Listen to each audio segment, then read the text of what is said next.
or you want to share a message with us?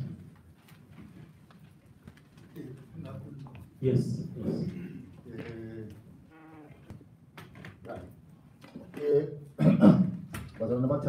Sorry, in this respect, but comrades, but wenkosi siyabonga kakhulu ukukhuluma udaba lokugula wundi. Udaba olusukuhlungu kakhulu. Sorry, for those of you who do not understand English, I will have to now go back to English. It's so painful to remember the atrocities that were committed by the Gugura Wundi. And just explain my belief when I was a boy, right there at home. I believe Gugura Wundi was formed of youth. Youth from 88 Manika Road, which was by then the headquarters of ZANU-PF. Why I am saying this is because if those were ZANLA forces, ZANLA forces as such would not do that. ZANLA forces would never kill the Ndebelés because they were associated with the Ndebelés during their operations and throughout the war. Gugura Wundi was formed in 1982 because of the political or the agenda, which people say it was this agenda of getting another arrest on top of the other arrest. Omonye, there's Womonye. You call it Basarana Tandigayo. Sorry, I'll tell the everybody what Basarana woman we don't go to the Kulega. The meeting Abonia to Zambi's the news of Kulega, the news of Kulega there. But right now, the whole thing is if it wasn't for the youth that were not associated with the liberation struggle, there wasn't going to be atrocities. But because those people knew nothing that a war to start their own war or the presidential war by them who had been guard. Are you saying Mushiri was not Zanda? Hello? Are you saying Mushiri was not Zanda?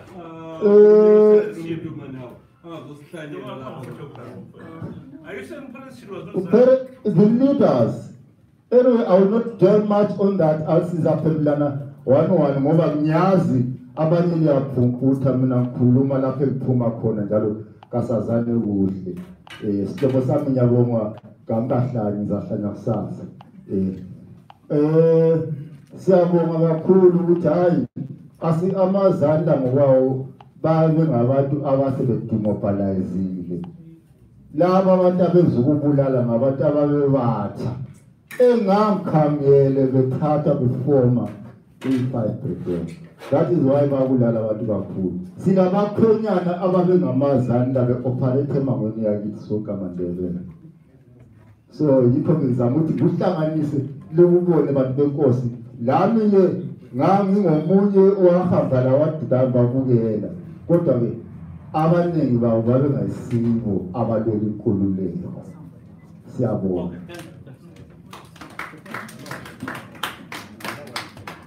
All right, thanks a lot for having said what you said. I think the majority of people would diametrically differ with your situation or your position, because Parents Shiri was not a youth, Chiwenga was not a youth. He was part of the Zangla. They were the high-ranking Zangla people. So, but there's freedom of expression, there's freedom of speech, but we contest that view. We don't agree with it. So we are diametrically opposed to it. But thank you very much.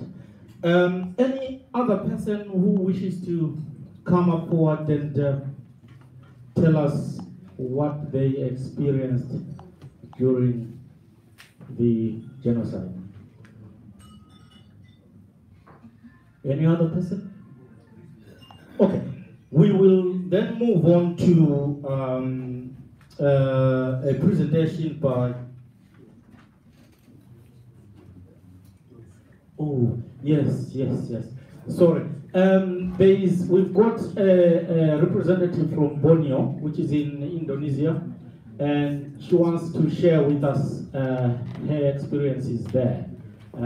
Thank you very much, Doris. Come forward.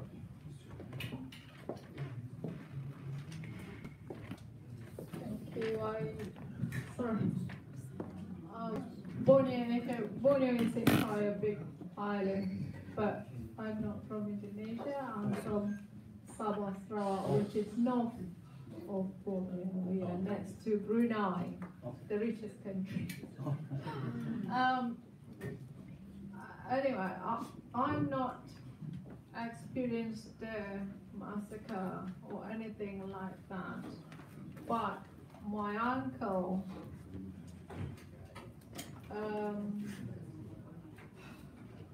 well, how do I say? The brother to my granddad was the first cabinet minister in North Borneo. He's the Minister of Infrastructure of North Borneo. But you know, we are a rich country, but then we are poor. Our resources are taken, our land and grabbed illegally, innocent imprisonment, killing without motive. So then my granddad, my granddad, I was very young then, so he's fighting for the oil royalty. Instead of we to get 5%, we should have 80%. Although we are illegally oppressed, you know, by invasion. But this is what that I said, there is no fear in me anymore, and I did ask you. But what happened is, after the meeting, I still very young, I was a little girl. When he's coming back from the meeting from Kuala Lumpur, if you know what Kuala Lumpur is, yeah, flying about, taken 2 or 3 hours at a time, and the plane just blast. And I don't know, at the time I'm crying or I'm shocked, don't know, because I'm a little girl. But when I come to teenage girl, like 15, so I question, where is the black box of the plane?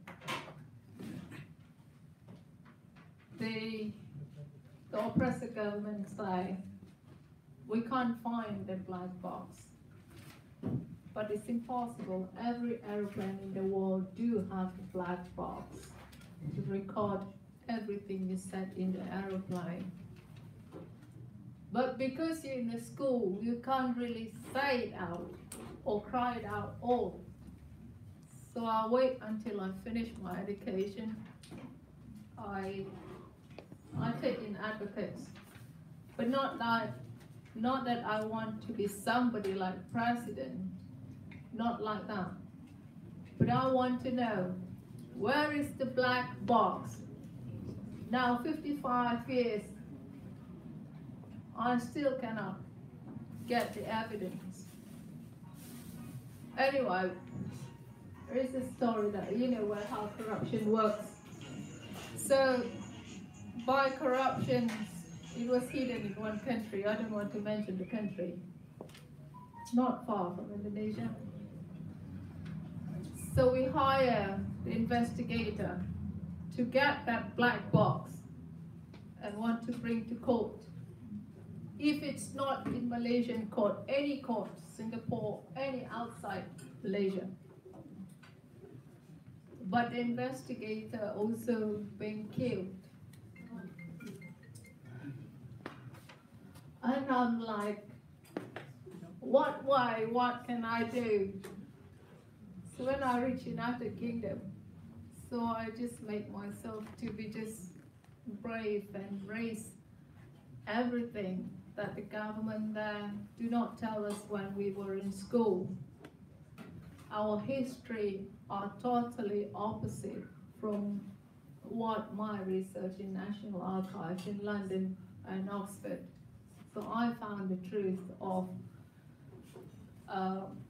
the agreement, the entities, everything about the country. So I reveal through, I use the platform of Facebook, Instagram, social media, blog, everything like that. And then I ran for 5 years, and I'm a target red flag of the Malaysian government. 3 years ago, a warrant issued for me, so I cannot touch any airport in any country or any state in Malaysia. If I do touch the airport or any port, I'll go to prison without trial, no question about it. So I didn't see my parents, but that's one of the sacrifice. But if you want to fight, you need to sacrifice even your family. Otherwise, it's like if you have a dream, just a dream. If you have a dream, you have to have a goal every day, every week, every month, year, and life. If you just have a dream without a goal, we can't achieve anything. Praise to God, but I'm strong enough. I'm still standing here today. We keep praying every week, every night, but the government of Malaysia changed now, so I'm going to contest Malaysia government again. 3 years back, I contest Malaysian government, but they revoked, not really revoked, they refused to issue my passport. But that doesn't mean you can kill me from that. Passport only travel document. Next week, I'm going back to Malaysian embassy and ask for my passport, because from the election they changed the government, but the same principle. But I'm going to challenge the government. If this time I cannot get again, I'm going to publish in the newspaper openly. As I said, you have to have the target. If you dream, we all have a fantastic dream to have a free land. We are born to be a winner.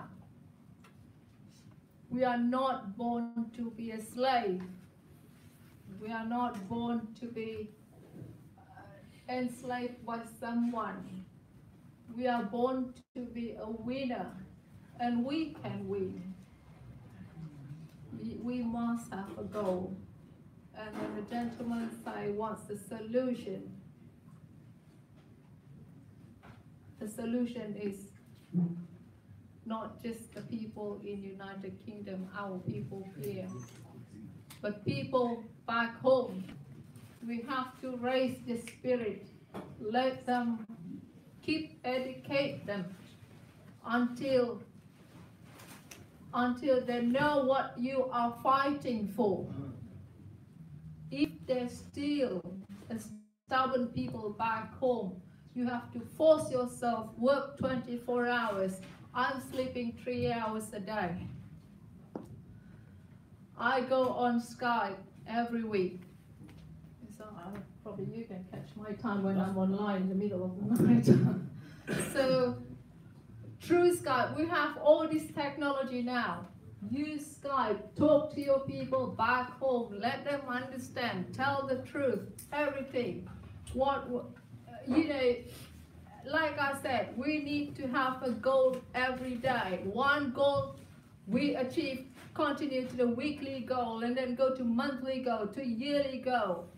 Is just remember, people, the oppressor oppressed us for years.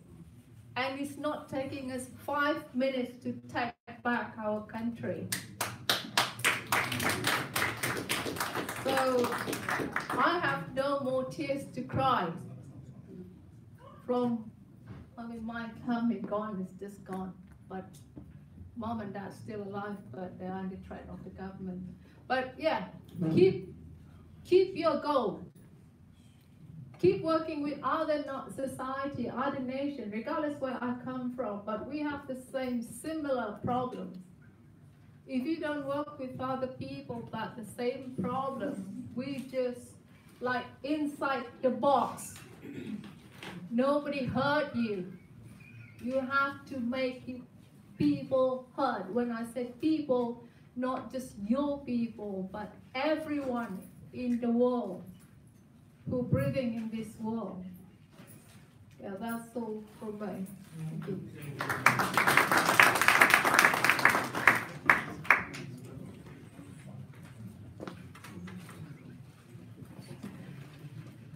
Thank you very much, Doris. What a moving story. A typical example of how people can be oppressed, hunted down by all means in order to silence them, so that they do not gain their freedom.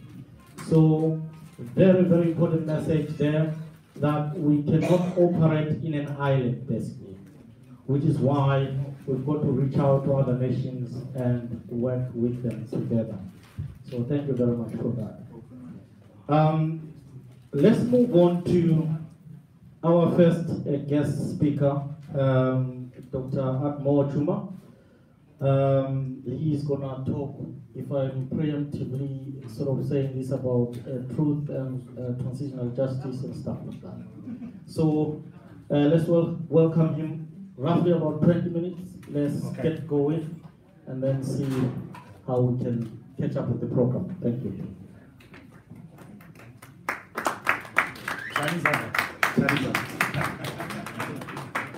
Yeah, thank you very much, Mr. Dube. Thank you very much. Ladies and gentlemen, most of you probably now you know that I don't usually attend public gatherings, but this I felt is very important. And the reason why I'm here, mainly here, is because we invited this man here. This man is our leader. This man is our support. This man, we should actually make use of him. Right, what I want to talk about, basically, I want to talk about, just to introduce myself first, as he has said, I'm Admo Chuma, a former journalist in Zimbabwe. Currently, I'm working for a major university in the UK here.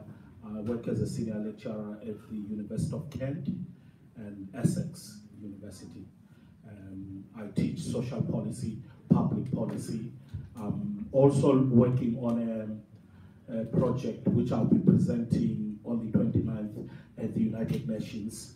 That project, I'm being funded by a South African organization to go and make that presentation. And I was talking to Mr. Dube yesterday to say, I'm tempted to tell the United Nations about Gukura Hundi massacres, and definitely I'll do that. Right. Ladies and gentlemen, this is the idea of this organization is a very noble idea. I left Zimbabwe almost 50 years ago, came into this country, graduated with my PhD at the University of Bristol. But I've got a story that I want to tell you. This story is about my experience as a journalist. I worked for the Chronicle, the most hated newspaper at the moment. We used to call it, when I first joined the Chronicle in the 1990s, it was known as the nation's liveliest paper. But when I joined the Chronicle, I came across with files of stories which were written by the former editor, Jeffrey Nyarota. One of the stories, Jeffrey Nyarota actually said, the Ndebelés must be disciplined. Ndebelés must be disciplined. This was the time when Robert Mugabe had come to a point whereby he wanted to withdraw the 5th Brigade from Matabeleland. After the Daily Mail of the UK had actually published a story about the massacres, Jeffrey Nyarota, who is now known as the best journalist ever to occur to our country, he was given a Harvard scholarship, fellowship, Harvard for 10 years, for being the best journalist. I'm going to explain this why. Now, I came across with a lot of stories that the media actually colluded. And can I tell you one thing? In 1998, I was assigned by my news editor to go and cover, to do what is called Matebele North Roundup. We went to Cholocho. When we went to Cholocho, I was in the company of my photographer, who was the late Zbusiso Nyoni, Zbusiso Ndlovu. Unfortunately, he's late. May his soul rest in peace. We met the chief executive of the council. I vividly remember that very well. His name was Nyoni. I did a story which he gave me. He lost his job because of that story. And that story was about Bukura Hundi. I'm going to tell you this. The information minister by then was Chena Mochimutengwele. I did a story from Cholocho post office using a telex to say 4 mass graves have been identified in Cholocho. And neighbors or villagers are saying people in those mass graves were victims of the 5th Brigade. Now, when I went to the office the following morning, the story had been badly decapitated. It wasn't my story. It was a different story. The story had been changed. I asked the news editor, whose name was Makuwerere Mwititi.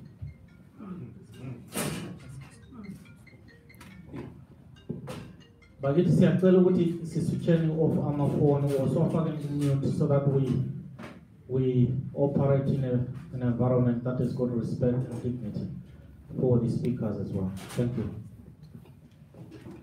And what happened is, in the morning, the news editor called me to his office and said, Admo, your story was changed because if we had published the story as it was, there was going to be a civil war. The story was changed completely. I was naive, but just joined Chronicle. I didn't know anything about editorial policy. I didn't know anything. I didn't know that there was a standing policy that non-Ndebele person, journalist, should be editor of the Chronicle. Let me tell you one thing. I don't to say the only person who changed that policy was Jonathan Moyo. He said, I remember the day he changed it.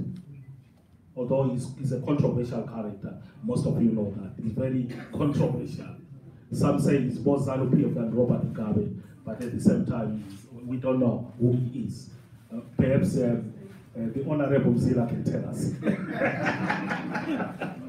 He was, now, the following morning, let me tell you one thing. I got a call from the switchboard at the Chronicle. The switchboard operator said, Admo, there is a cabinet minister who wants to talk to you now. I said, who's that cabinet minister? I said, Admo, come on. He wants to talk to you now. Then I said, okay, put him through. He came to the newsroom. I said, hello, Admo speaking. How can I help? He said, he spoke to me in Shona. I said, oh yes, who's that? He said, Minister Parap. You know what he said to me? He said, I've just read your story. He said, listen, you should know where your bread is buttered. It is an allegation that the 5th Brigade killed Ndebele people. That I can stand in a court of law and remind Shema Mojumitebe. He said, it's an allegation. Let me tell you one thing. I got confused as a young journalist because when we arrived in Cholocho, we met this woman, old woman. Because I had actually sourced my story to the chief executive, Nyoni.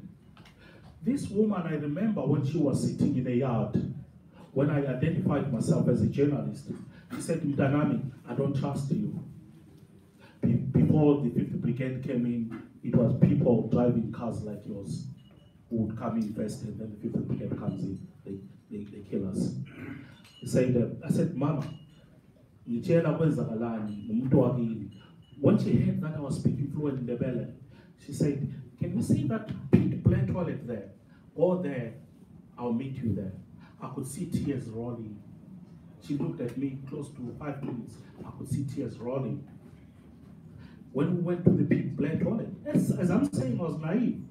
Zbusiso was an experienced photographer. Zbusiso said, Admo, this is a mass grave in the yard. Then Zbusiso started taking pictures. Up to now, the pictures of those mass graves, they're still there in the archives of the Chronicle, but they were never published.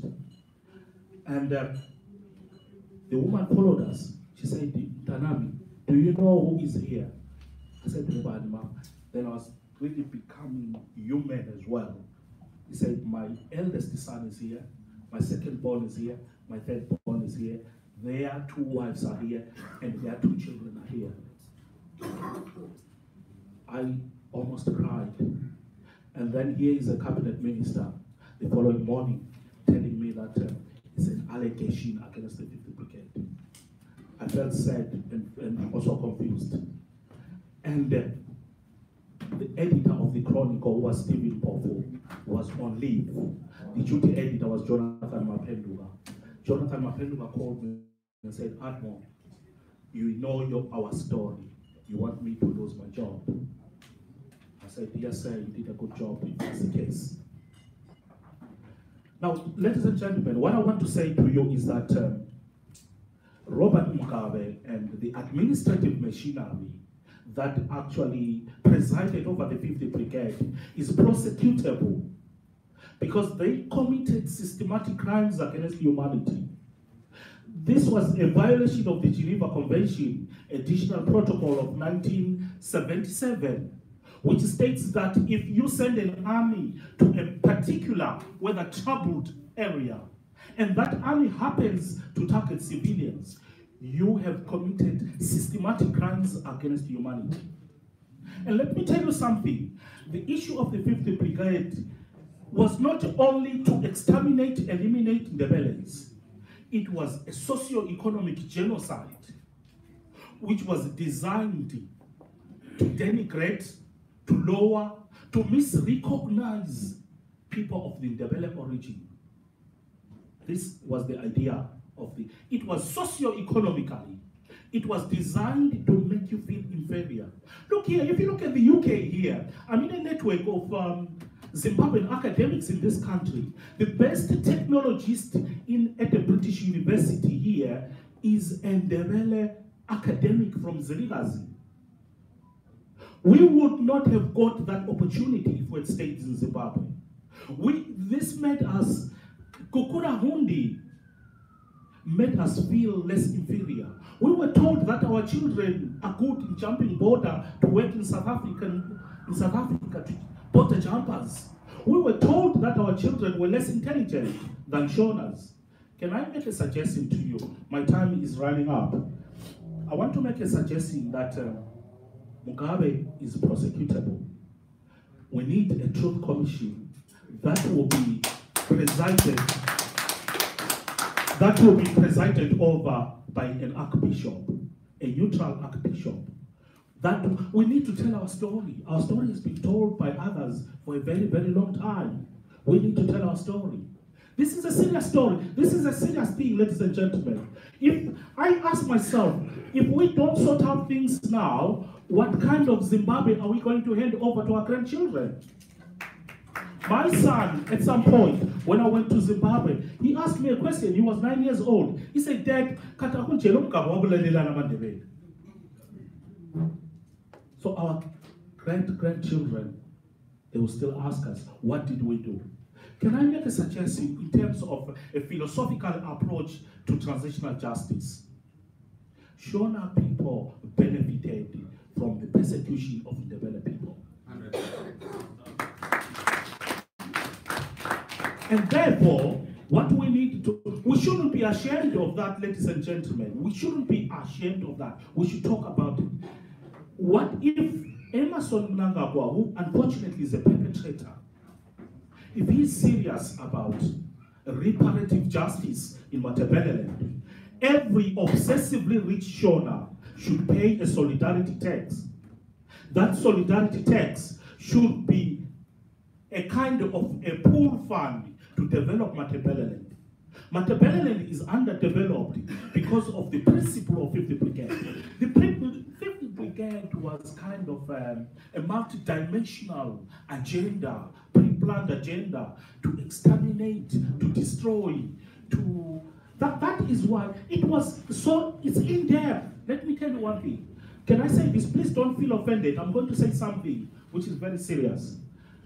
Look at in the 1990s and 1980s, 1990s, even early 2000. Every single, no, let me not say this, people will misconnect. Shona men set an agenda to go and make children in Matabele. Because they wanted to destroy and dilute the Ndebele tribe. That was their agenda. That was their agenda. This is in-depth, guys. I wish I had more time. Unfortunately, I don't have more time really. But what I want to say is that as a result of the 50th Brigade, there was misrecognition of the Ndebele people, and which resulted in the maldistribution of resources.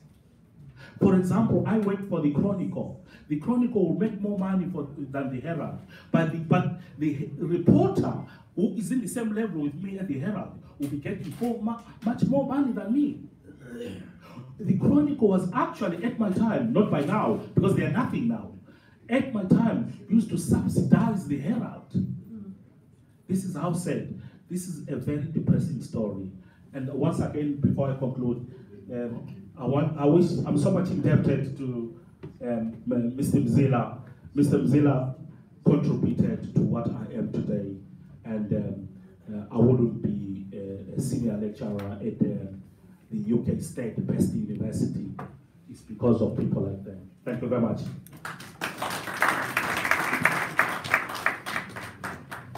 Thank you very much, Dr. Chuma. That's quite an insightful narrative from a media side of things. And the most important thing for the oppressor, actually, what the oppressor does is they use the media to reshape or reorient, as Mugabe would say. The Ndebele is needed to be reoriented. Yeah.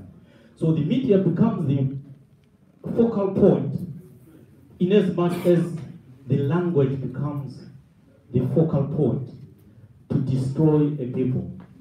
So what you actually exemplified there is what the oppressors sort of operating. That's the script that they do.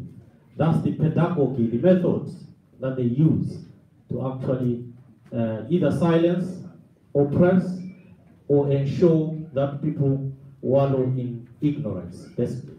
Yeah, so don't give them information, go and violate their language, target the 5-year-old ones in primary schools and stuff like that, set up the examinations for them, put in some words that they don't understand. So it's a serious issue. So thank you very much for that. That was quite impressive. Thank you. Although a sad story. I think we need to move now to the main speaker, who is Mr. Moses Mzila. And we know that Moses Mzila is a former member of parliament in Zimbabwe. He is a former minister, initially a deputy minister, I think, in foreign affairs. Then within the unity government, as that was sort of thought would be a reprieve to the people, both in Matabele and wider Zimbabwe, I would want to put it that way. And then you were thrust into this ministry called the Ministry of Truth, Reconciliation and Integration, or something like that, which you try to execute. But again, when you try to engage in the genocide issue, I think it was around in Victoria Falls, or when you're going to Victoria Falls, you did sort of addressed the locals there regarding the ground issue, going with is it? Yeah. Now, the minister was arrested for daring to talk to the locals about ground genocide. Yet, this is a minister who is meant to be leading in actually ensuring that communities integrate. So then you begin to wonder, what is the definition of integration? Is integration meaning you've got to be subdued and subjugated and not tell your story? So that's the narrative, that's the plan. It's always, you can't tell your story, you've got to do what we do. And this links up quite very well with what Dr. Chuma was saying. You can go and make a story, but you've got to make a story that we want, not your story of your people. You can be a minister, okay? You can talk about integration, but you're gonna talk about the integration that we want. That doesn't involve your story. So that's what we face, gentlemen. It's a serious issue. So I will hand you over to Ubabundovu, and then we have a discussion. We try to say, you know, give him some sort of guidance of what we need him to talk about, but that's not set in stone. So you've got the free will to maneuver the way you want. Thank you very much.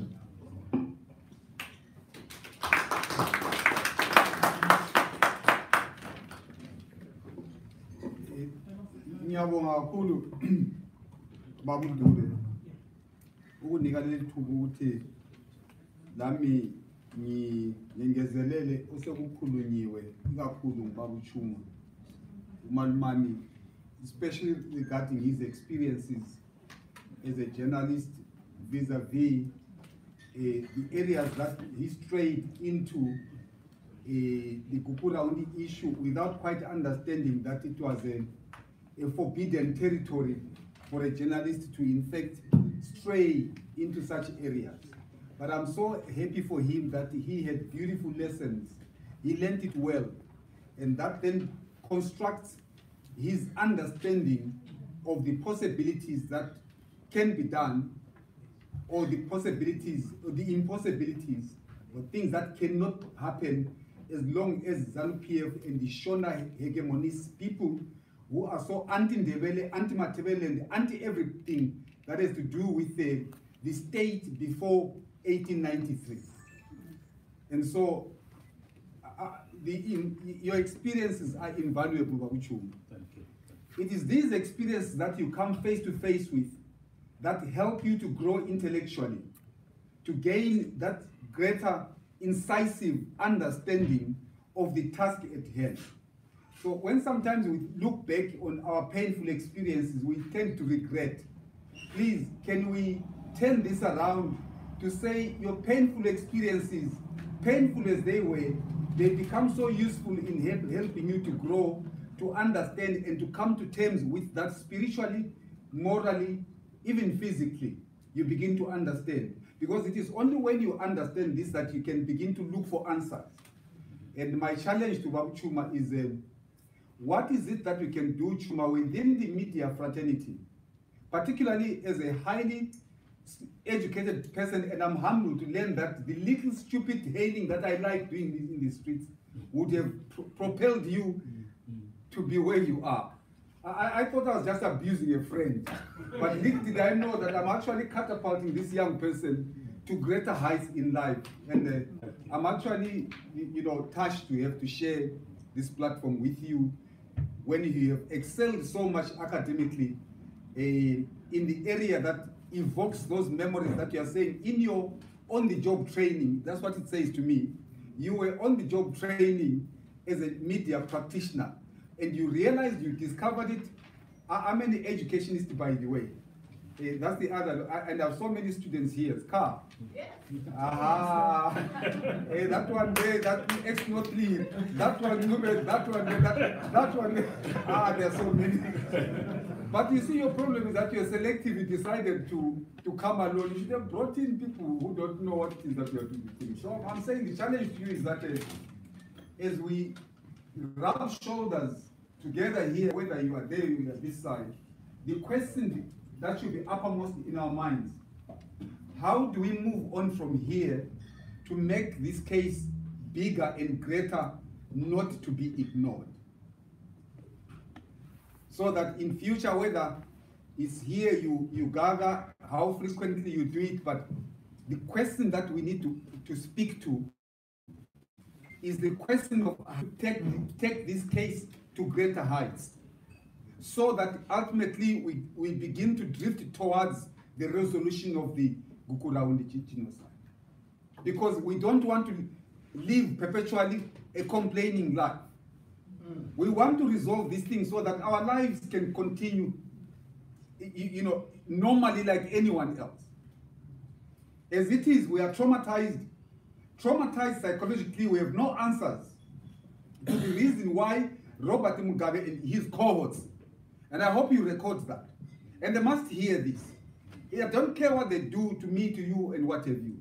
What should happen is that let's use the strongest possible terms to describe the situation that we are in. We are in pain. We are grieving. And it is unfair to have a population that is a nation grieving for so long because we are on our own. Sizintandane. But please, let's disabuse ourselves of the notion that somebody will come from somewhere to resolve this thing for us.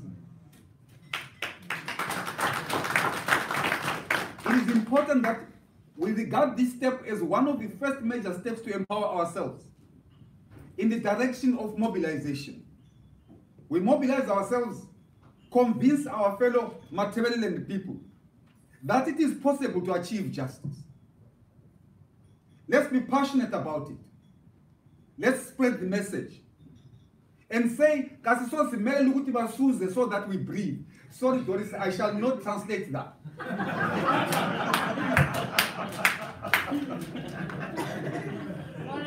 One of the things that you empower yourselves with is to free yourself, to free your use of language. Grow in terms of language. When you say we don't wait for people to fart so that we breathe. So we don't care even if they don't fart, we continue to breathe, we've got a life to live. And this should be the mentality of the oppressed.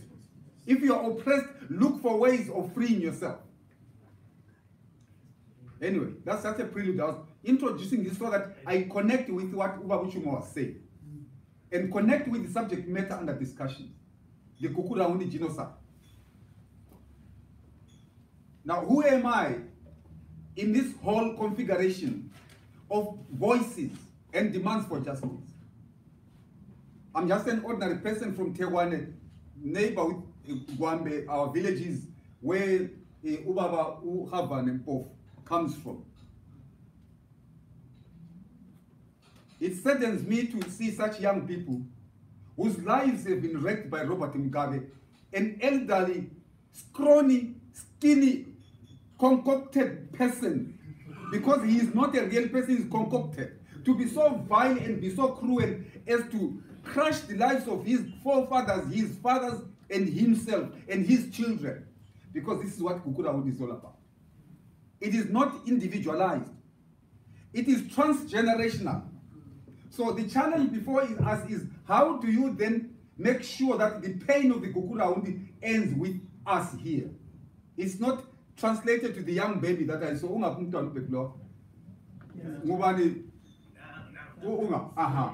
Look at this baby. And we ask ourselves, what is it that we should do to ensure Tumtalo lives a much freer life than a year to that is traumatized?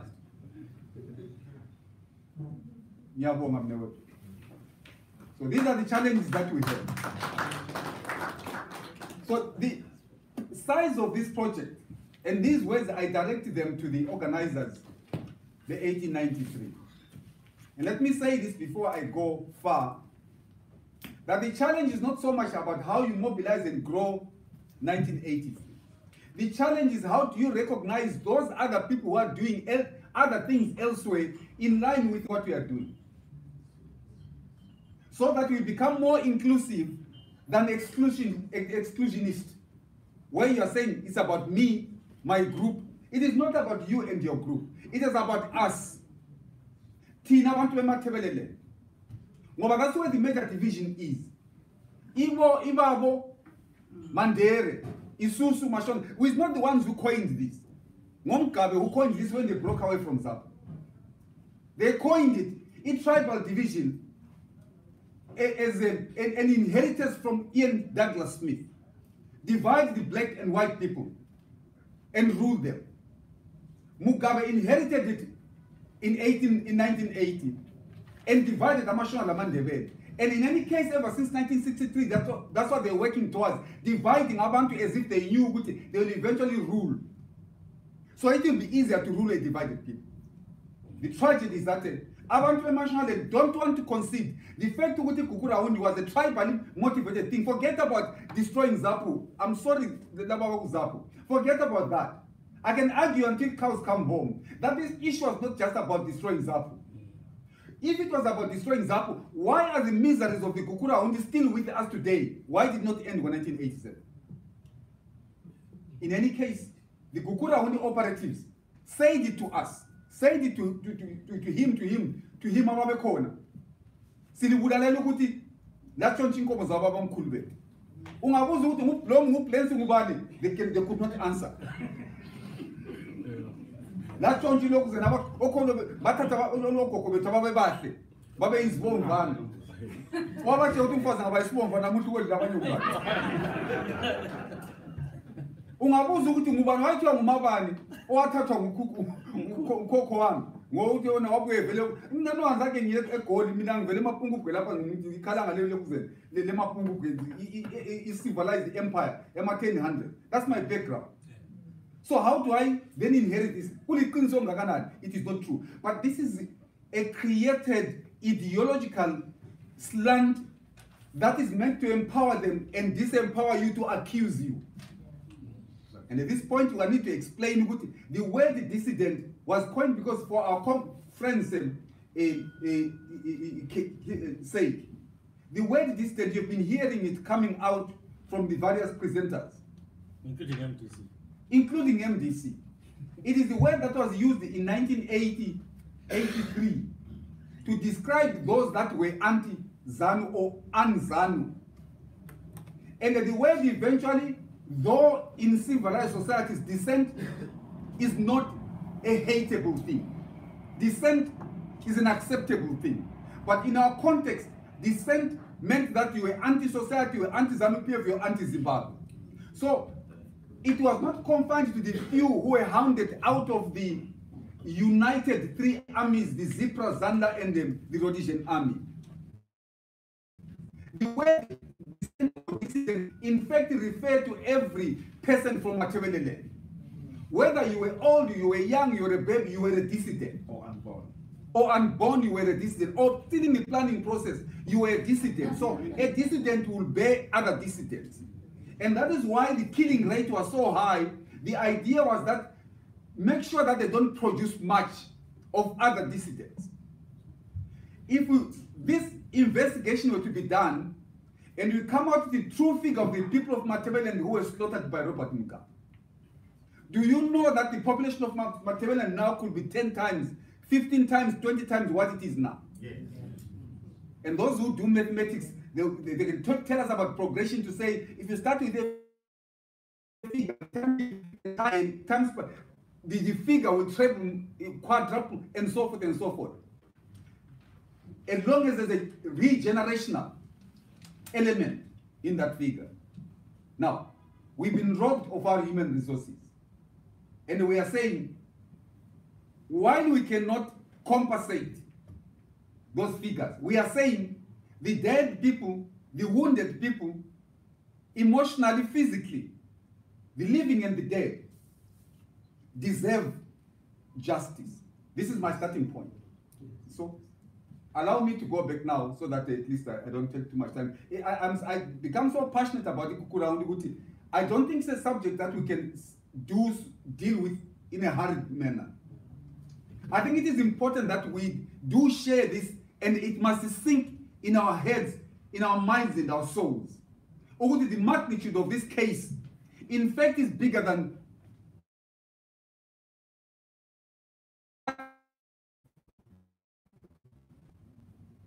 and when I ask a question about the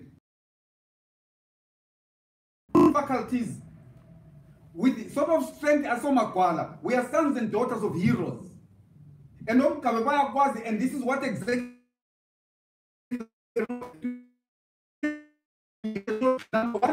colonialism, who resisted British, that the British can't forget. From the Battle of Sandwana, that the Shangan, what they can't forget that. When you know, I want to clad in a map. I'm and the ostrich feather went as far as butchering a British general. That in itself petrifies people.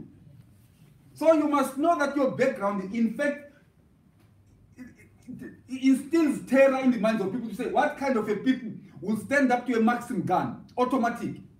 It generally, and behind the echelons of information. So your sins may be original to you in terms of your language, but part of your sins are in your history. Now,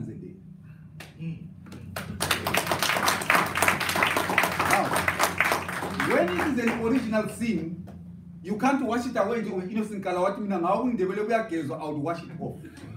This is a prominent betrayer who was a Matebele, who decided to cross over to ZANU-PF and work to destroy his own people.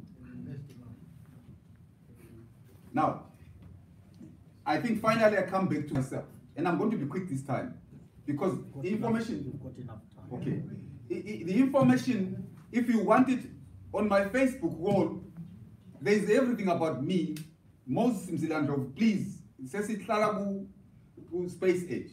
I need. So let's not waste time. Hey, this is what I'm. Please go and read about me. But that which I choose to say is that I'm an ex-Zebra combatant.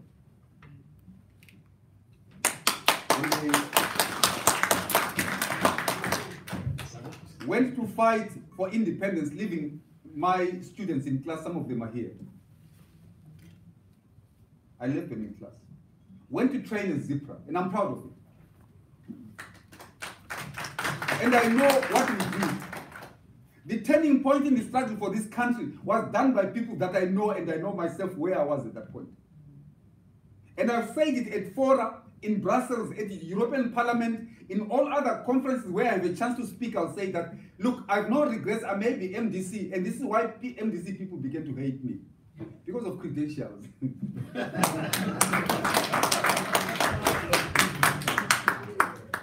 Because of credentials. So, if you ask me, do you regret fighting for the independence of Zimbabwe? No, I don't regret. It's part of our history. We're led by the nationalists like his father. And the Vanengi respected nationalists. And we don't regret as a people of Matabele for having fought for independence. But what we want is we want our Jews, let me finish it. I'm ex-Zipra, I'm proud of it. But I'm disgusted by what all Mugabe did from 1980. A lot of it was predictable. And that is why I did not integrate into the national. And I left to the assembly point, gave them my weapons. Maybe I should not have. But I did. Which when we passed a Google party, I said I should all the parties that is leadership. That is why in our Fundisio school, they will not teach that history. And that takes away your pride. They will not teach it. I'm a teacher, I taught students, but the content of the liberation struggle by Zap was deliberately omitted. And you get told lies. Now, Abantu are so primitive. In Chaman, they are so primitive. When somebody believes that oil can come from a mountain, it's primitive.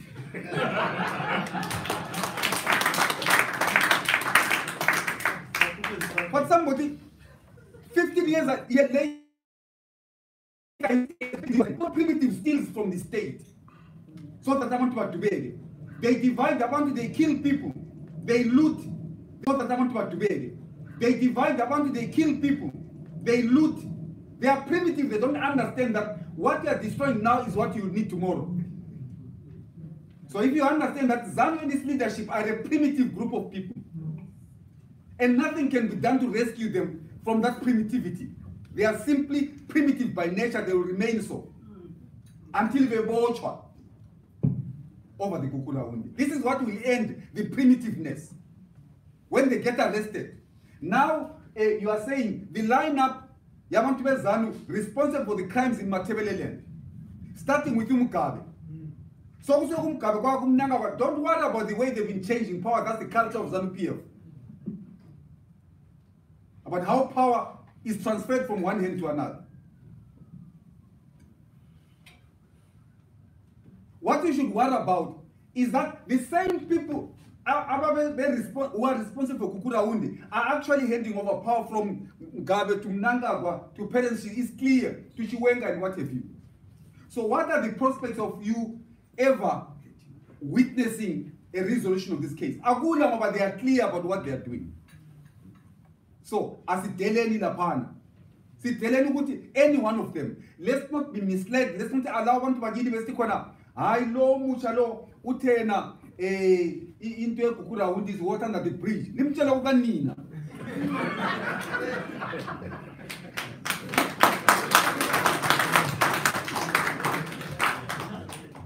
You slaughter people, you turn around and say, water under the bridge. Mubanotia water under the bridge. Mucho Jalo and Ambulali. Omu dawe si alunati mbamba ya gibo ekolimpurani utikona noise. It was a moment of madness. And then we, our people, the victims, turn around and say, so what do you continue the. But if it needs be what I want to get in about things, you're actually stopping with ZANU to deal with them. We must deal with them. That's the second heading. After success is solid, after we've introspected, any head as a super I want to get, you are actually eating lesser. They are supping with the enemy. But let's be clear with it, they cannot be within the echelons, our rankings, our movement that's demanding justice. They will not, they will work to defeat us. But because they are working to defeat us, let's describe them as an enemy of the people of Matabeleland. And do what to them what should be done to enemies of the people of Matabeleland. So that Bafundi, why can you take about cow? Now that is cool at the no when they come with Ustongo no, Ustongo Pam. I have to combine.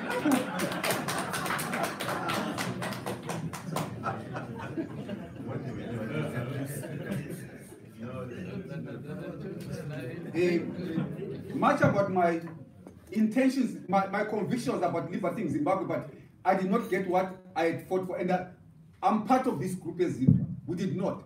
Let's accept it, we did not. And I think it's an important step that we are saying is stanceless. The organizers, the 1893 must be clear with the history of liberation, right up to independence. Thereafter, whether the strategy was wrong, let's not waste of our time, vilifying those who actually were eventually forced to go to ZANU. But that is not to resolve the problem. So I then left the assembly point. I went to be part of the group of teachers that went to open Regina Mundi. But those of you who remember Regina Mundi, who Father Percent, he was a missionary. Who Father Percent. He was killed by people Zapu officially said were Silu scouts. When I went to Regina Mundi, because I went to the regional office to look for a job after I left the assembly point in March. And for 2 months I was drinking beer. I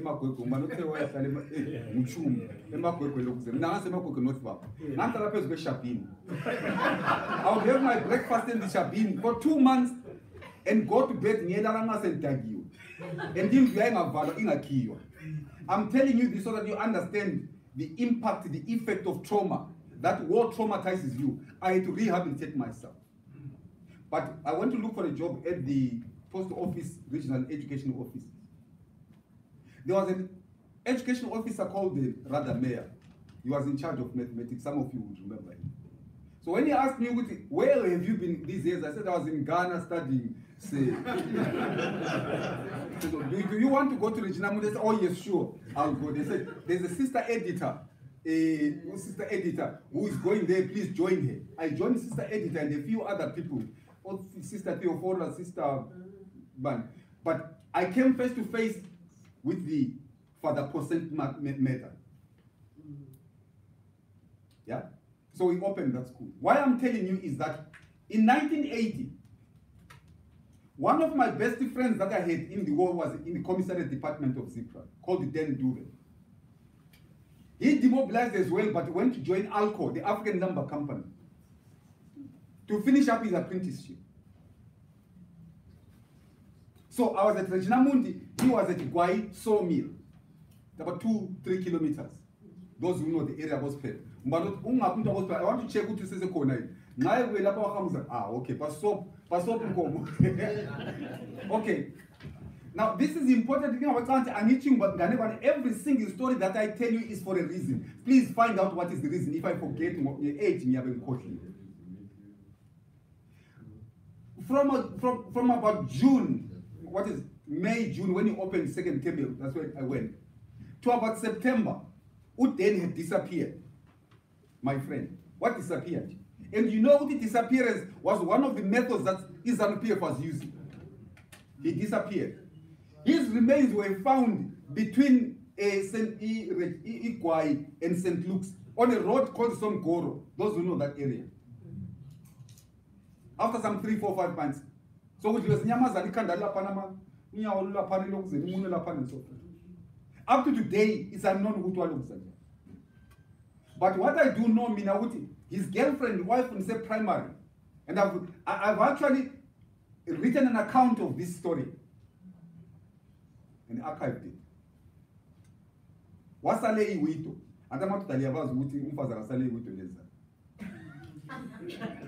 One of us, UK, called Lazarus Dokor. Sasi Sonki. Savuli Regina Sonki. Wakom Bisumfas but good enough in Kazanagadeni, one day, Nando Mutocha Maxwell Macheza. Sichai Sema Classim. Was it time about girlfriend Gado or girlfriend Yumganoam? What Ufiki Bugu and Vinigado Gora? I'm saying this so that now I can get caught because I speak for myself. Which is a historical fact. What ufike ibuku perspective lapha makela khona elamabizo abantu kubhaliwe name surname le party position in 1980. Yeah. So I want to help you clear the thing with ekukula undiyaqala ngo1983 82. No. And I want to say akwazi ukuthi abantu abaningi abaqatsha ababulawayo babedingwa ngamabizo emabhukwini. So I could have a operation. I very Kudala 1989 East Strategy Surveillance Kudala in line with Lokuzen A 1979 document UK. They are so UK. So I'm one of the people who can add voice to say it is true that the Kukura did not start in 1983. Now that also falsifies the fact by the so-called dissidents. It is not true. But before the so-called distant problem, the disappearances Zabantu zasses Kalisile. Beating Zabantu zasses Kalisile. So to some extent, yes, I want to be Zapu. They wanted to destroy the structures of Zapu. But already, Amabizo, I want to be influential, so Ndogora as a teacher, when he was deployed to Matebelele, it was not all about teaching.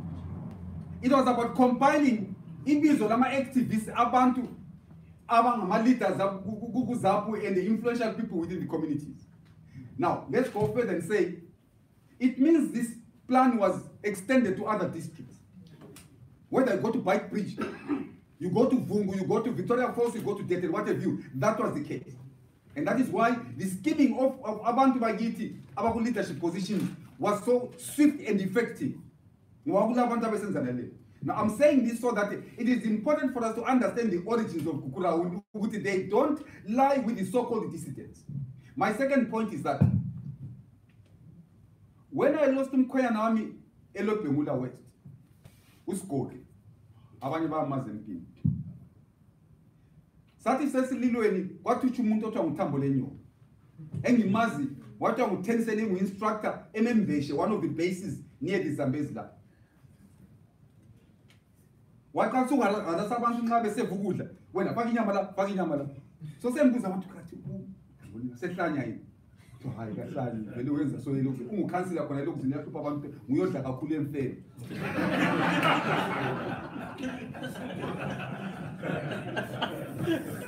so ngokuthanda ukukhuluma ngoba vele umuntu wami utshekile undodo omunye oseduze lami sethi hayi man kade awukwazi umzila ukuthi nithi hayi angikwazi ukuyaze uthi indoda yathi umuntu mina angisamazi ngiyambona nje ukuthi umuntu siyambona edrobheni indoda lo ukuthi hayi kade awukwazi ukuthi ngasemagnet lapha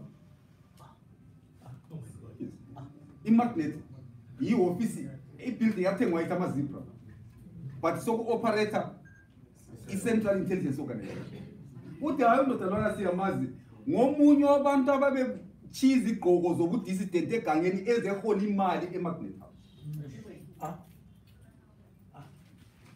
Now we need to understand this, why we are saying Ntole must be investigated, because these things ayisiwe yedwa uTambolenyo is not the only one, and so it is important for us to understand the origins.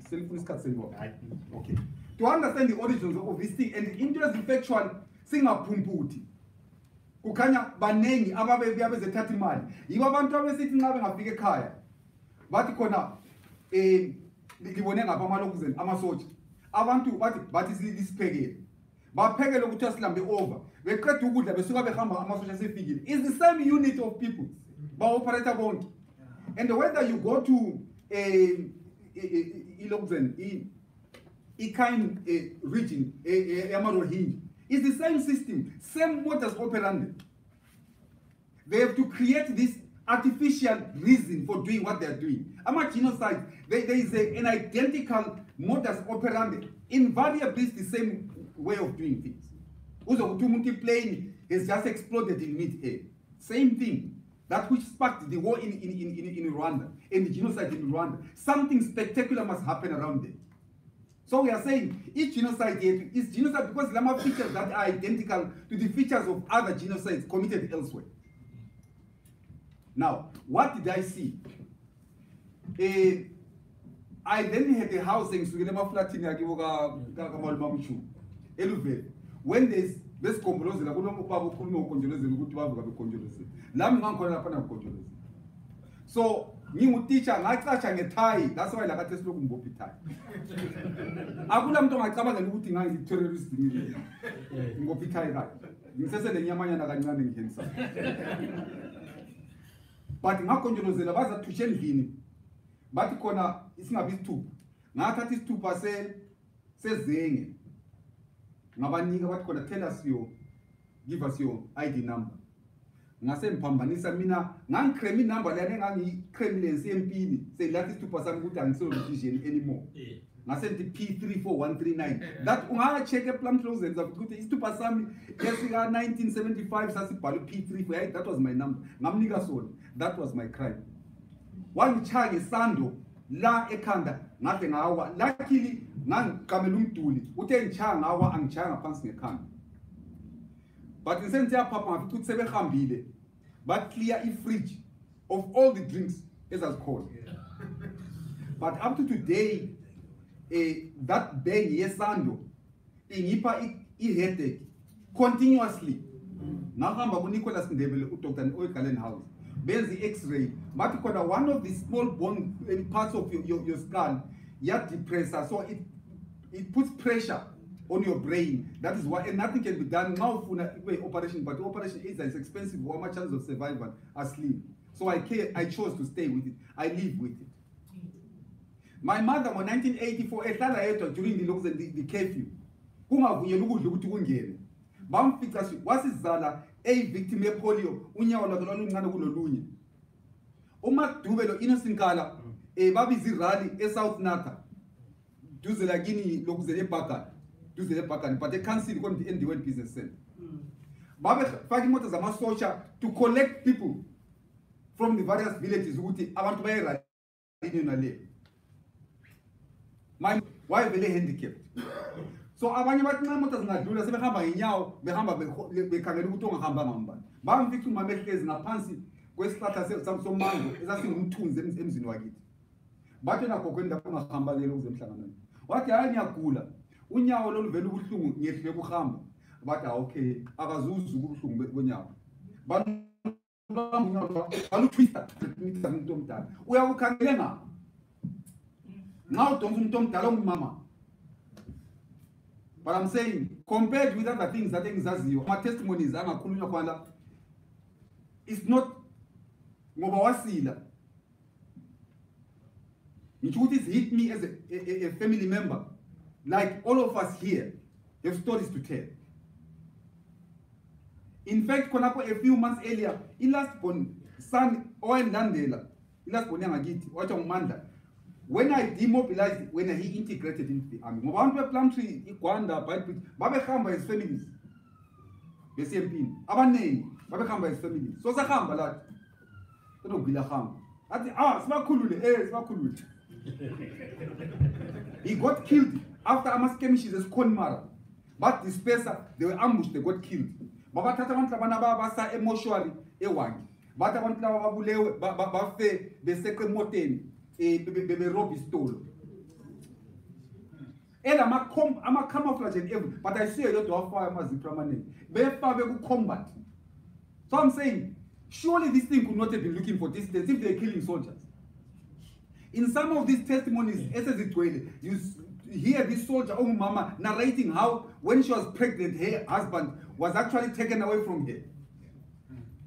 So it was not about dissidents. I'm saying, let's understand the motive behind this. It was not about this, it was about the destruction of the independent nation and its people. After the death of Mandla,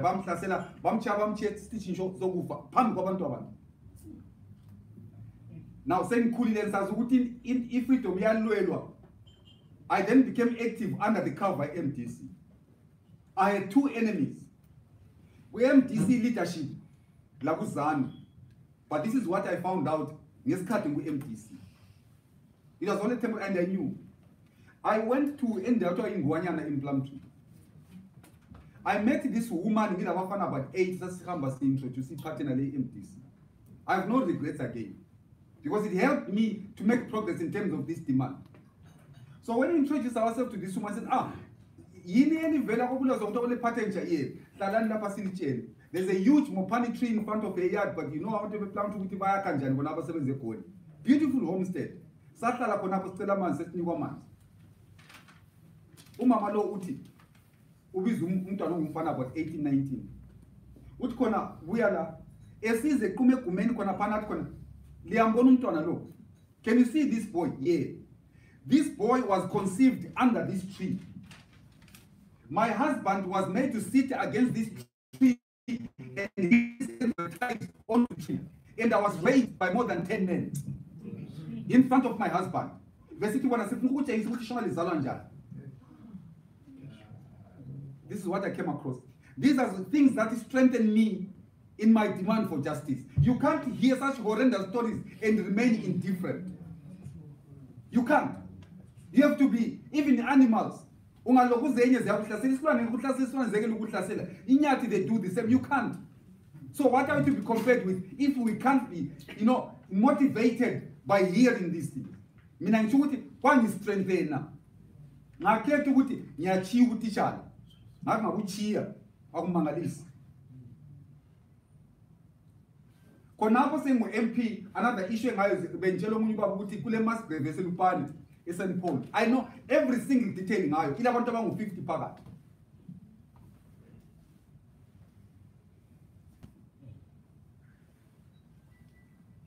Now, I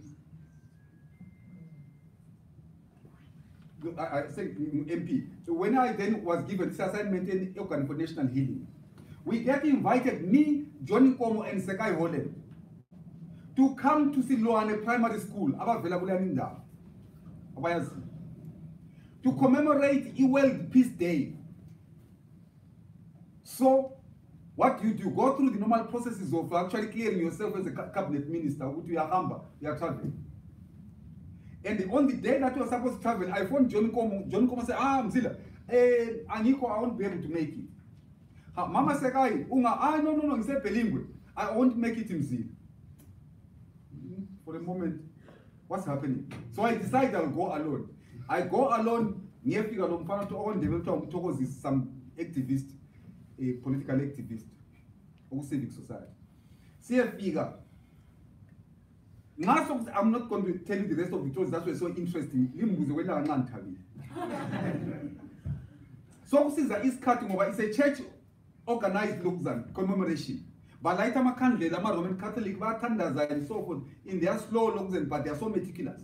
And I'm so proud to be part of it. I had not prepared myself to hear what I heard. Numerous stories, the testimonies.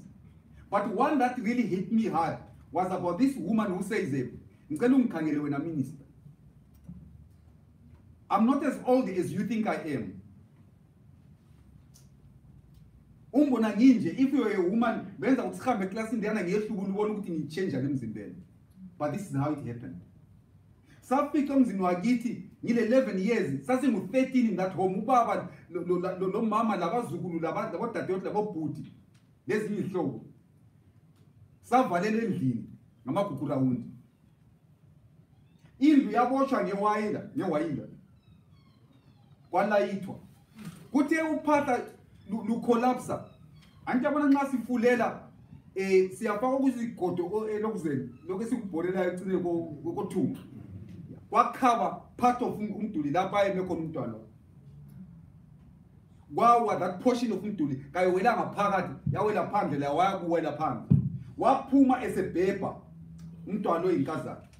She ran across the yard esuka esiyegeta nothi vele kuba le distance between izindlu zaphambili le gate. That distance abantu ababechisa who were burning the heart saw this ball of fire running from the heart to the gate. They fired at that gate. Yes. Yeah. So we must understand the kind of animals we are dealing with. They fired at that gate. Uyathi mama lokuthi la namhlanje uhlamvu ulala emzimbeni.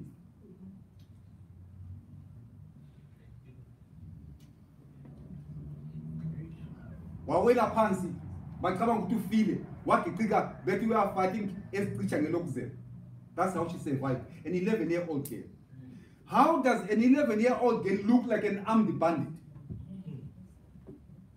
So that should tell you, no, that was not the purpose. The purpose was not about looking for bandits because they knew who the bandits were. If you're going to kill an unarmed, innocent young person who's on fire, burning on fire. In fact, I think the day I'll have my day in the United Nations, please I'll do so. Yes. To question the world's morals. Where is your moral judgment? That you hear such a thing and you want to sit on it. A girl child, human rights, girl children's rights, women's rights and so forth. It's not true. People are hypocrites. Because when you hear these things and you shut up when you are a worldly power, the whole world, in less than 2 hours, the Khashoggi case has shaken the whole world. And what I was saying, Mina, I should feel the relative of people, thousands upon thousands of people were slaughtered in ways worse than the way Khashoggi was killed.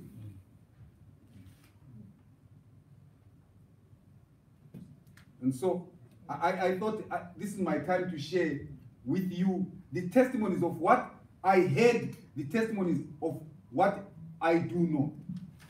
This, even the origins of Kukura helps to explain the first task that you gave me to say, give a brief historical background. Now let me go further and say my experience, which I had actually gone into with MHRRM. I have no regrets again being a minister. To say I had a chance to get a greater insight into the thinking years on. When we negotiated, I was one of the negotiators in 1988, the MDC. It helped me understand my comrades in the MDC. How much of treacherous individuals they were. And I want to underscore that word, treacherous. But when they were treacherous right from Morgan up to the lowest in rank. If they were not treacherous, they would make sure at every turn when they have a chance to speak about, they would talk about these horrendous tales of Kukuraund. But Omoken will choose to talk about Kukuraund in Nabe Ngapokachana. And they've inserted a culture of saying the young Ashona people now should never accept being ruled by a developed person. So it says Izami Njiana can never be led by a developed person. EMTC Njiana can never be led by a developed person. That helped me understand the intentions of Abantu. In tribal division, they really want to create a Shona state that excludes everyone else except if you are assimilated. So we must choose. Do we want to be assimilated? They accept to the point they have said this so repeatedly. So I want to bagita what kona sibaluchwana. Unga raise these issues. I want to bagita what kona sibaluchwana. Unga babuzu kuti how? Katuma kelo ngabe abantu labangu 15 ezala njinga kundwa limnanza umntana mungu wanu ngoba vele inkelo zami ka 7. So kumele abantu abakhona makhala bazela emzini wabadle emzini wabo. This is what is happening. When we then demanded, I remember we were in Cape Town, at some lodge far outside of Cape Town, that there should be an organ that deals with peace creation and pacifying the restive population. Organ for national healing, reconciliation.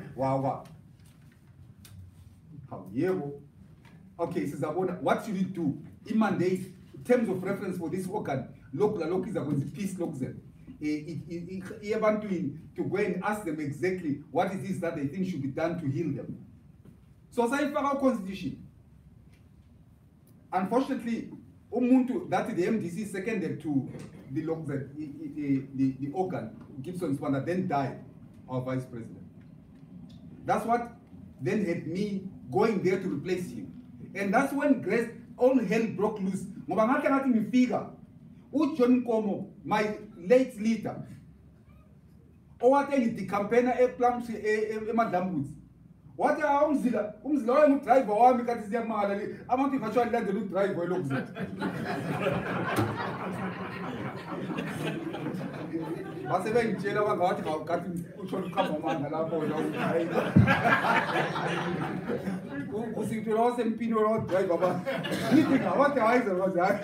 we know now that you are a driver, nothing more but a driver to John go.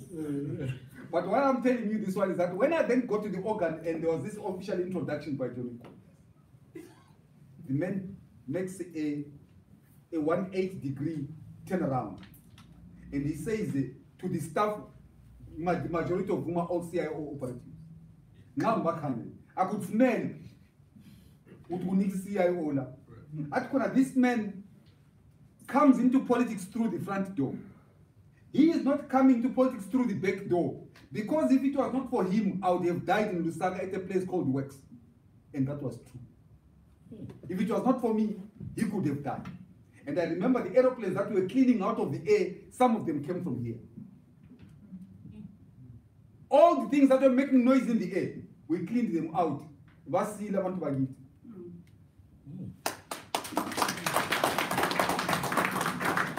I simply hear you need to hear it. I'm saying this over. Abangani don't have the opportunity to say those things and say, oh, I can't use one band. As in twin, you humble yourself. As in twin, you humble yourself. We don't blow our own trumpets. But for the first time, Umuntu Zanu admitting the truth that this person did A, B, C, D, that's why I'm alive.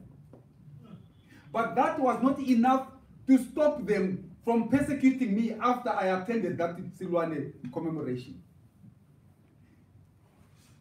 Hardly had I settled home in Silwane, cabinet minister, I get a phone call. Hi Baba, Zida, you move, you finance Silwane, hey, Lapam Tarasoku Romola, avances to elect again. Where's the young move? Ubama police are very lupani lapa, Sebesta Selavan to bonkers, Sessibuto Stone Cabantu to become Elogs in commemoration. What do I do? Pick up the order, I think I'll come back to you. Kemo Mohad, how? Not. Kati, Nihambenga by Lilunga Ulogzen, Katu Aban Seven Future, we are was. What he said to me was so educative. wathi lawe nxa ulecala baza kubamba.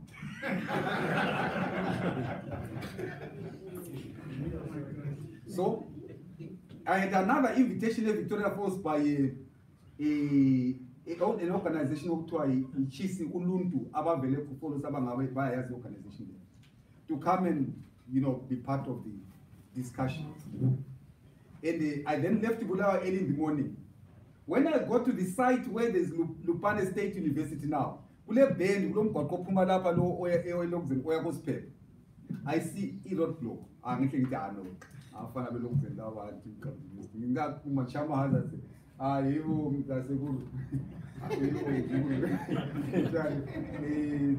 at license. We are 30 license. I'm happy to 30 license. I can't get it. A pay. How you know, I was just, but I just come in another Mumsi. It okay.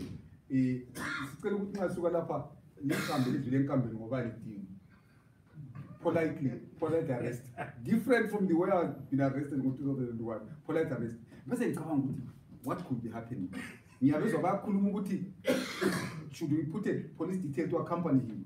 He may run away. So they don't eventually put someone. And I'm debating as I approach 10 of Mount filling station point up, in corner or not. My sixth sense says no, do this and deal with it. Best in corner and come. Man say a figure. It didn't take 5 minutes before he said Lama Lake Islands Lama handcuffs. Now handcuff Muntu, Otong Sergeant Locks and Ulemis on the Shona. What wrong Faga office in Aki? What it Garapasi? Masinya. Masen kunyuli panti la mawachi la young kinto. Saying the looks at Panzer Corner and Amato like which day. Yeah? You are dividing people, the accusation. You are dividing people. You are making people hate the president. You are undermining the authority of the president. Why are you doing this?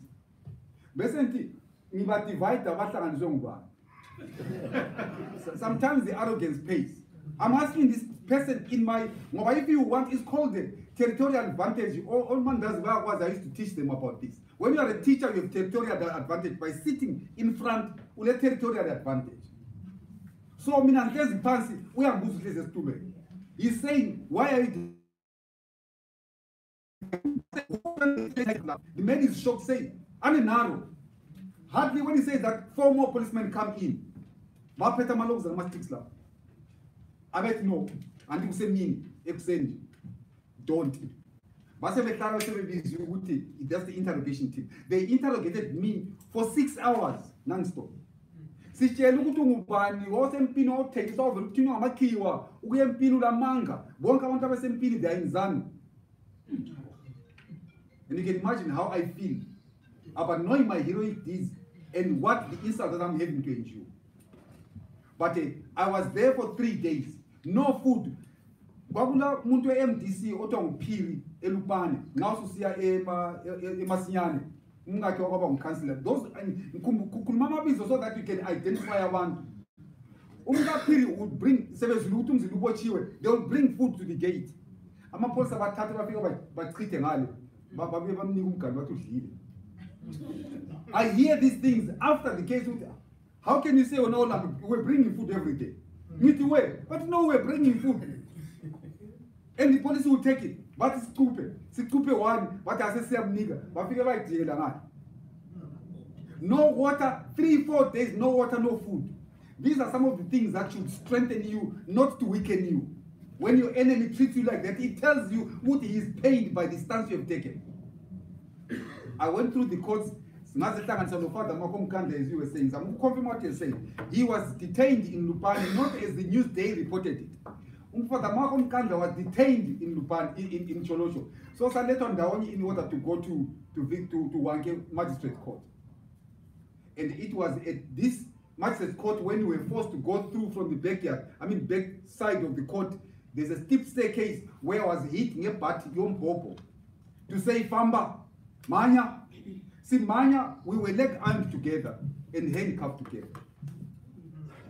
I've been tortured and a Queen's Park police camp where I was asked, why when ungahambanga labanye kuZANU ngo-1987. And when I then said, my understanding is that ZANU is a Shona party. Ngakufela la namhlanje ungafike ngibuza ukuthi spray sakho seqolosinga. Oh yeah. I can hardly sit for 2-3 hours ngingazwanga ubuhlungu. But that is not an issue. Let's forget about ubuhlungu. I'm simply saying the enemy is prepared to inflict the worst pains on you because you're standing for the truth. Let's not fear.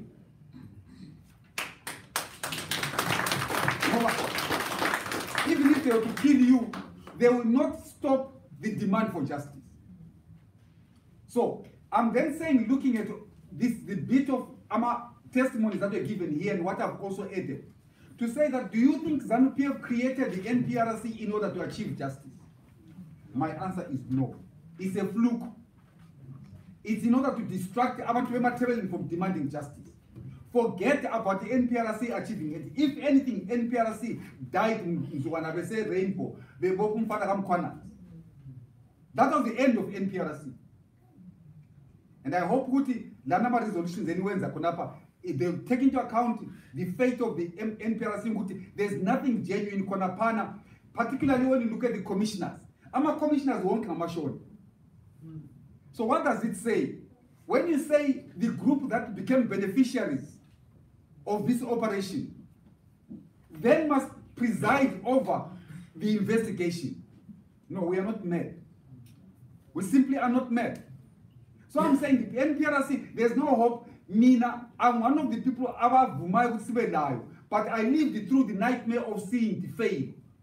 And I can't be an idiot to believe that one day this NPRC will deliver. It will not. It simply is a time-buying mechanism by ZANU-PF. So it says, without the NPRC, what do we do? Were we justified to pin hope on the NPRC? I think we were kind of mad and idiotic to some extent, particularly those in politics. But I then learned with my colleagues, in fact, understood what he flew when I'm talking about the idiot who was expecting a better outcome out of it. Even those from material more material benefits were more beneficial to them than anything, even about MDC. Now, why I'm saying this is that my conviction is that we are on our own. Because we are on our own, let us not be distracted by what ZANU-PF creates in pretense of resolving in the Kukurauni. They will not. So we need to sober up and be realistic and face the reality. Disabuse ourselves of the notion that ZANU can ever investigate itself and come up with a solution here, Kukurauni. So what it says to you, Lina, any resident outside the country, have even a bigger responsibility of saying, how can we first of all be united to unite abantu bakithi? Let us not, drive further my pegs of individualism. Sifunda ukuba more welcoming and inclusive. Build a bigger platform, a bigger voice for the people of Matabele, so that we may achieve justice. So I'm saying my experiences,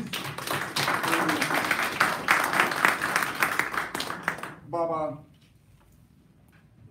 Dube, particularly with, I've answered in the Motlante. Motlante is simply there to cleanse ZANU-PF. And I think the more some of you Ababas who can write to Motlante, you are there as a tissue as ZANU-PF. You will clean up where the sun never shines.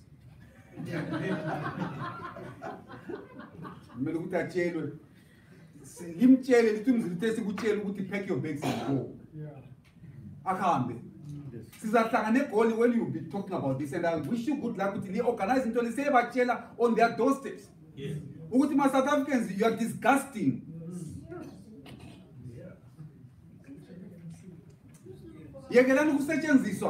By my metalas. It's a huge case. I want to oppose. It became a court issue. Masinya. I want to is cool. But you are saying, I think the sooner a message comes out, my expectation is part of the way forward suggestion.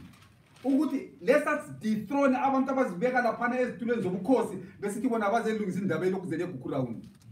or insulting us ukuthi sifuna ukuzwisisa ukuthi lokhu zene abantu abangu6 bafa njani. When people then say liyahlanya kule case enje bavala imlomo bayazipha because they've been told ukuthi vele don't you ever open your ears abantwana bazabe demand ukwazi ngegugurawo. So that's your responsibility. Angasiza kwenza njani, but the field is their battlefield. It's up to you to in fact pick up your arms and fight. Angisho physically ngoba lapho umthetho usuzivumela. But I'm saying ziningi izinto elingazenza to show that you are fighting. Khona la you must get, if we can unify ourselves in this regard, the voice will be greater. Our impact will be greater and the fall will be bigger. Yabomkabe kuzwakale kambe ngathi okungumkhwapha okade kwachopa nayo kunokulenkani ukuthi ayixolisi kathi vele angaqolisa bazavuka abantu bakithi angaqolisa bese kusenzakala. That's not our issue ukuthi uyaqolisa thina sifuna abotshwe kube clear ukuthi abantu banama perpetrators must be arrested, all of them without an exception. And I said to umuntu wayese interview anzakwazi ukuthi umathuthu angikwazi ukuthi ungadikateni umathuthu ekho umtshela ukuthi ngimdingi ngoba wangi-interview lo Dr. Moyo ukhanyisela use-Ireland wathi mzila nesekhaya sitshela ukuthi ufuna ukuthi wenze wena ngathi ngifuna ukuthi abantu laba babotshwe umgabe lo mnanga kwalo sekela mile parents shield, the first candidates to be arrested so that umile service mayebotshwa abakithi babotshwe mawubopha uCharles Taylor abakithi kababotshwe. And all these criminals responsible for genocide elsewhere, discrimination at that time they were actually serving British laws and interests. It looks like they looked the other way because of 800 million investment in Rhodesia. So if you want to buy it, were worth less than 800 million. The truth must be told, but again, choose your enemies well. Even those that you are saying they looked aside, knock on their doors and say, this is what you are demanding. Please come out in the open and say you condemn Kukurauni. As the first step. Second step, I condemn, what do? Open the door for us here, United Nations. Could be a special commission of inquiry investigation. As a we career investigator, even if I'm not Funi. United Nations deploy blue berets in Matebelele. Abantu bakhululeke. Bakhulume bekhuleke ukuthi mina ngenza lokho. Ayafona kathesi ukuthi umuntu uzakhuluma. Athi akhuluma lo mzila ala sebotshwa. Umzila khona kala mandla. Yes, there's no power. Ala sebotshwa. So abantu are forced to in fact recoil and say lokhu ngizakufa lapha. Ngoba ngazama ukukhuluma kuba worse. So I'm saying the legal route has been explained by Ubaba Chuma, and I think that's the way to go. But you need to build a case. We need to build the case. Listen, like you say, when you want to gather evidence. I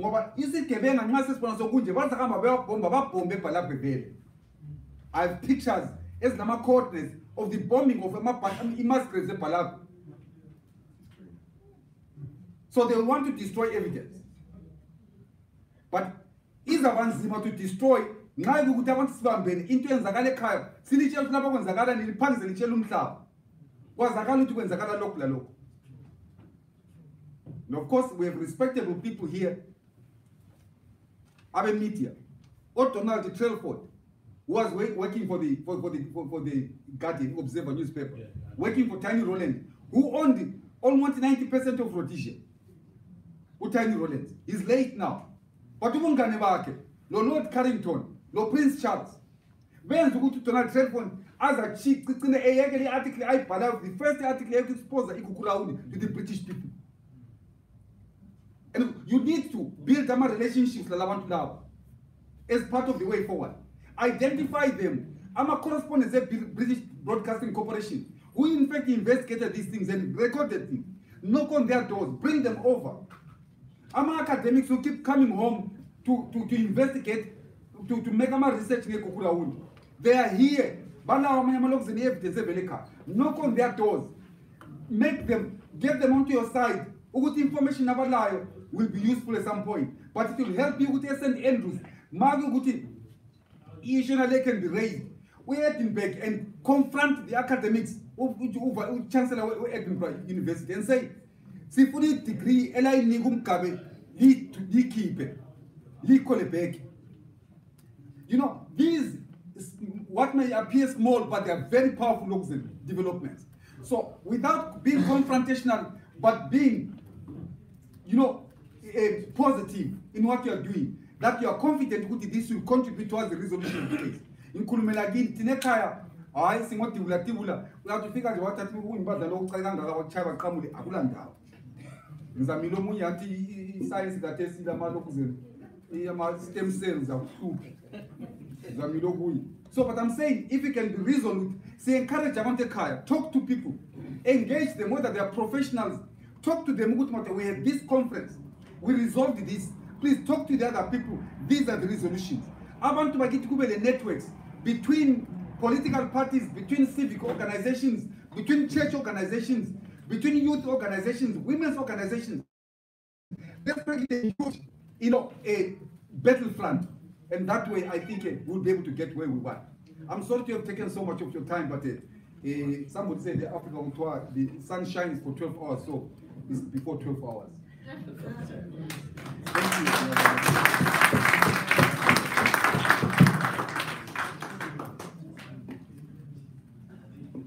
Well, we don't know what to say, but what a very authentic presentation in terms of experience. Intertwined with their individual experiences, intertwined with the fight for liberation, intertwined with the genocide experiences, intertwined with the what the common person is saying there, which is very, very, very, very important. What are the people saying there? What are their experiences? So it's quite a broad, very rich sort of narrative of, you know, liberation politics, of and again, honestly, no regrets for that. You know, the education revolution, which we had to abandon for, well, with the hope that the younger ones will be free and not suffer this kind of thing that we are suffering from. So it must be sort of very, very painful then to find out that, okay, I've fought and liberated the people only for my people to be in such a huge mess. Because of one man and his group of cronies, Robert Gabriel Mugabe, and you know, the philosophy of tribal division, subjugation, and exploitation, which is ongoing. So we thank you very much for that rich, authentic testimony, which is taken from various platforms and stuff like that. So thank you very much. I think we will open this for questions. The questions should be directed to both our guests, but let's try to keep them very succinct and to the point so that we don't lose time. Sorry. Oh, the people who wish to ask questions, please should come up here, please. Okay, we'll start with you, sir.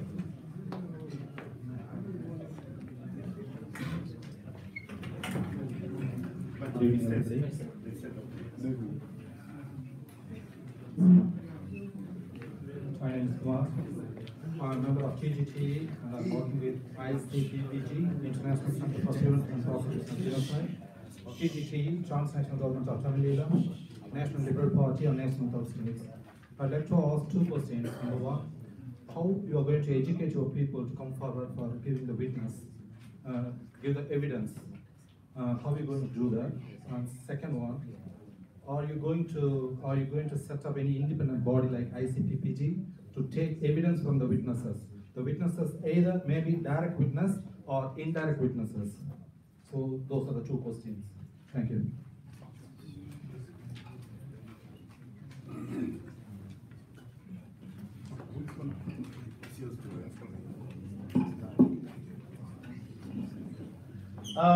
Let's get another question, please.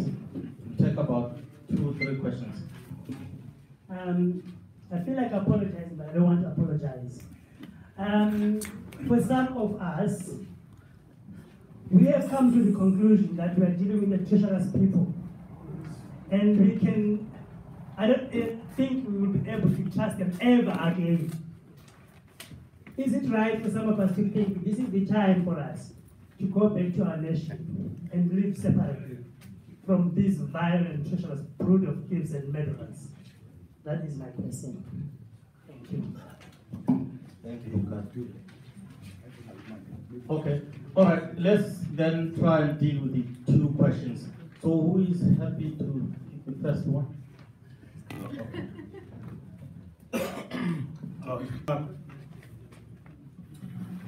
First, just to respond to what you said. The issue about Gukurahundi in Zimbabwe is well documented.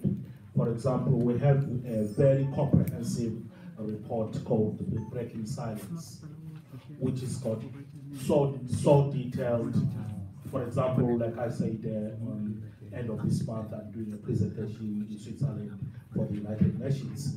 I'm writing my presentation now. I'm using that report. It's so comprehensive, such that the document on its own, you can use it for prosecuting people.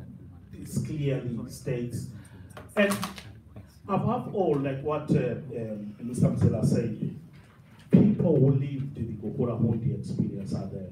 I'm one of them. I'm a victim of the Gukurahundi. He's a victim. And in Zimbabwe, what we need is just to have the United Nations moving in, because we need somebody who is going to kind of neutralize the current power, which is so intimidating. This is a fresh story compared to the Jews. The Jews are over 70 years. Germany has paid more than 4 billion in reparations, but we haven't had anything. Like, just to say how serious this issue is. I met a child, a boy who was 19 years old. His name was called Gukurahundi in Cholocho, because he was a product of rape. His mother was raped, and this boy was being stereotyped. You could tell him in his faculties. This is evidence. So it's basically of an international organization. If you read a book that's been written by a transitional justice expert, Michael Scarf, who has worked for the United Nations for many years, he also advocates for the same methodology to say, let's have the United Nations moving in when crimes against humanity have been committed. And just to say this again, no country in the world has moved on when crimes against humanity have not been addressed. And just to add one more minute, I just want to confirm what Mzela said about the role of ZIPRA. If you read a book that's been written by the last Rhodesian Prime Minister, Ian Douglas Smith, The Great Betrayal, Smith says, without ZIPRA forces, it was going to be difficult for Zimbabwe to be independent. He says because with ZANLA, it was a matter of shooting in the air and then they dispersed. With ZIPRA, it was a dogfight. That is Ian Smith in his own words. Thank you very much. I hope I answered you. Thank you very much, Dr. Choma. Second question, would you want to tackle that? Oh, you took it up.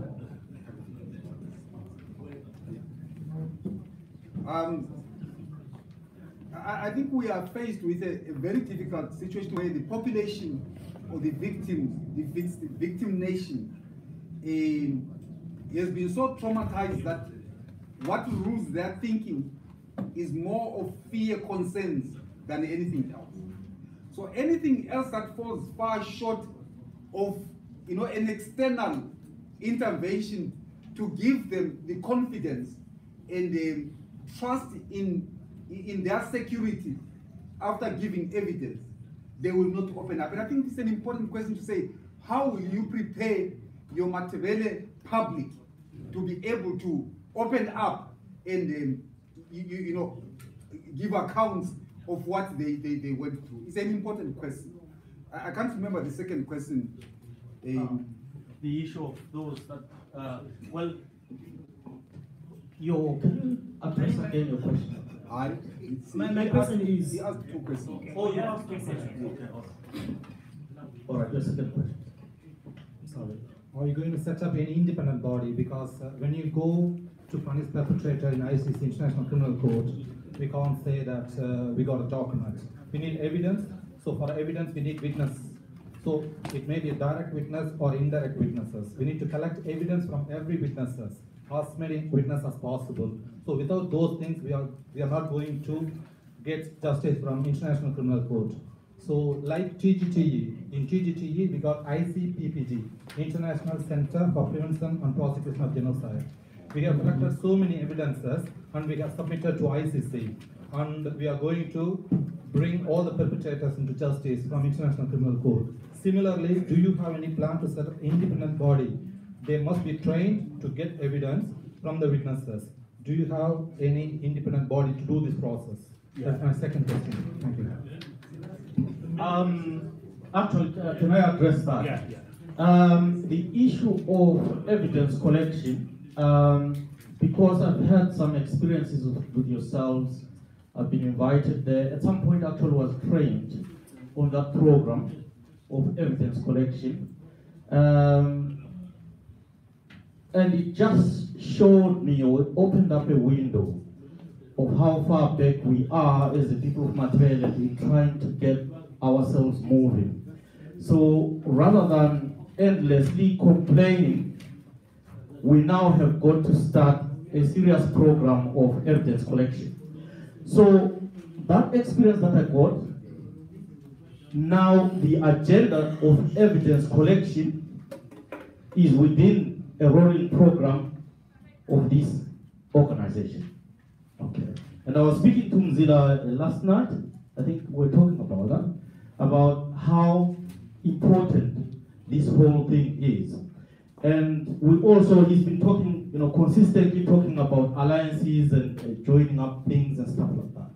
So this will be one of the agendas that we'll have to roll out so that we've got some symbiotic relationship with other organizations and structures, so that we need to go in there and collect evidence in a standardized format, which I saw from you guys, and it was quite good. But hopefully, if most of our people join into this organization, the other agenda is to open up an office down the line for a couple of hours, 3 hours or so, and stuff like that, and work on these particular issues. So we've got a serious program that we need to start implementing, and it means, I was speaking to Graham some time ago about the system that you are using. So we'll be fighting for getting that system, and then trying to ensure that down the line, we've got an office, open up an office, train up people, and we start collecting that evidence. And we'll have to do a lot of linkages, even here and at home, at some point. I hope I can't answer your question. Just 1 minute. Okay. And just to say this again, the idea of truth commissions, all truth commissions, they have to be independent. Otherwise, it's not a truth commission. For example, just to give you a background of what a truth commission is, the first person to form a truth commission was the Ugandan leader, Idi Amin. That was in 1973. From 1973 up to now, the world has had over 60 truth commissions. And out of those 60 truth commissions, only 30 of them have been very effective, because most of the truth commissions, the government tends to intervene, like the Zimbabwean National what at the moment. It's not really a truth commission in the sense of a truth commission. Thank you very much. Thank you very much. Bokani, do you want to restate your question? Mine is a simple question. As Sala came up, I don't think Uti is national or Futi. The chances are high that they will do the same things. that they will betray us down the line. So, is it ethical for people like me who have gradually shifted to the position where previously it was embarrassing for a professional and an academic like me to think about separating the two nations in one country, Zimbabwe? But now I'm beginning to warm up to the idea because I can see we can never trust these people. Like we can never work with these people. So is it ethical now to begin thinking about taking positive steps for us to rule ourselves as a separate nation?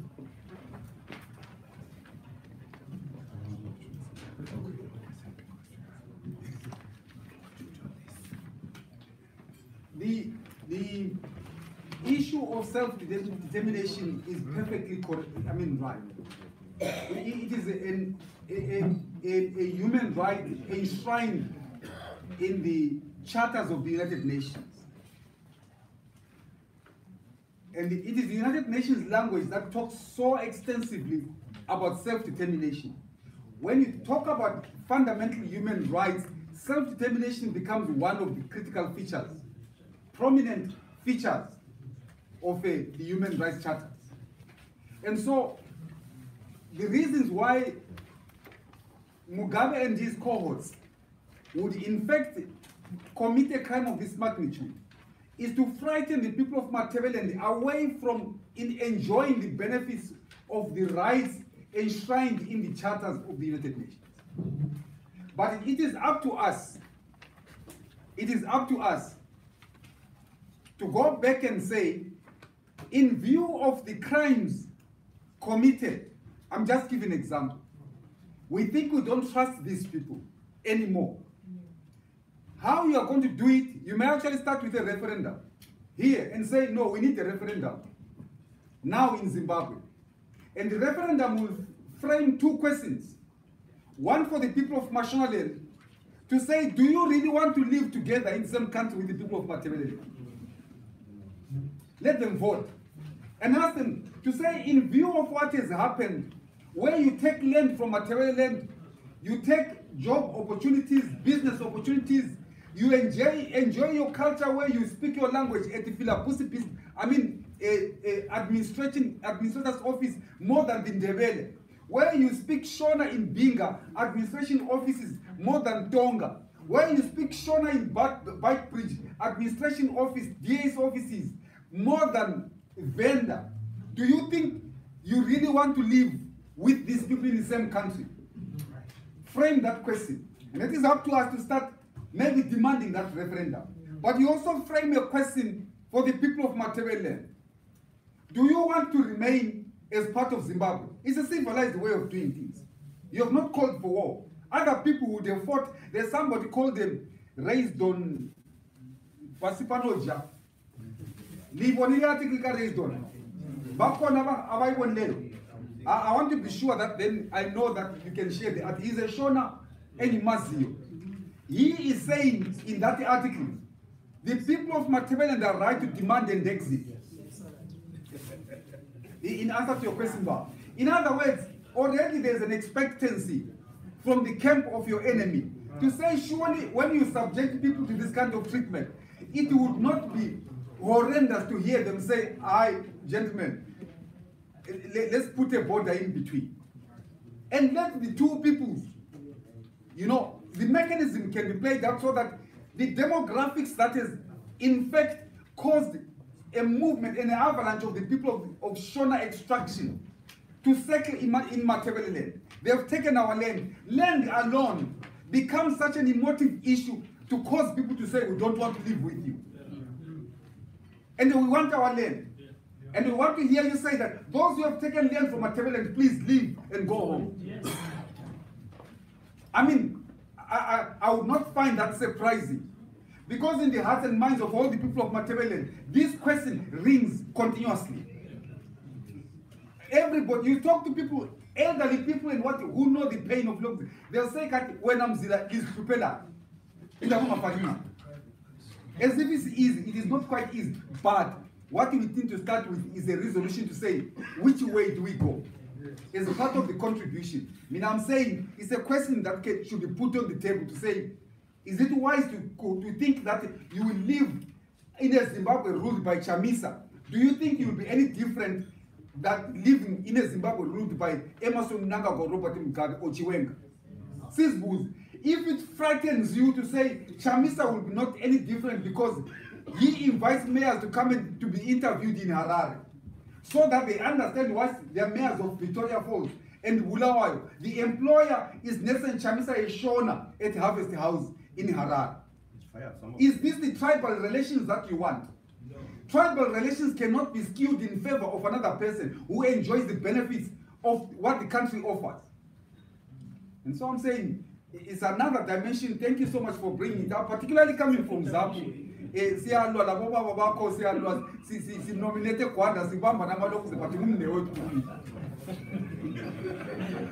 But we say we don't need to fight, let's engage one another.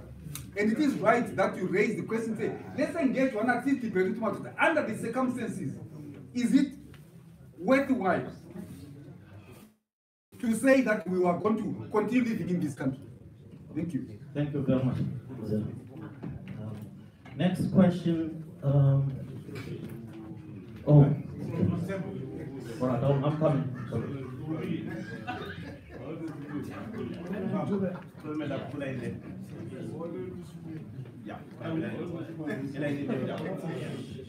Okay, thank you, Chairman.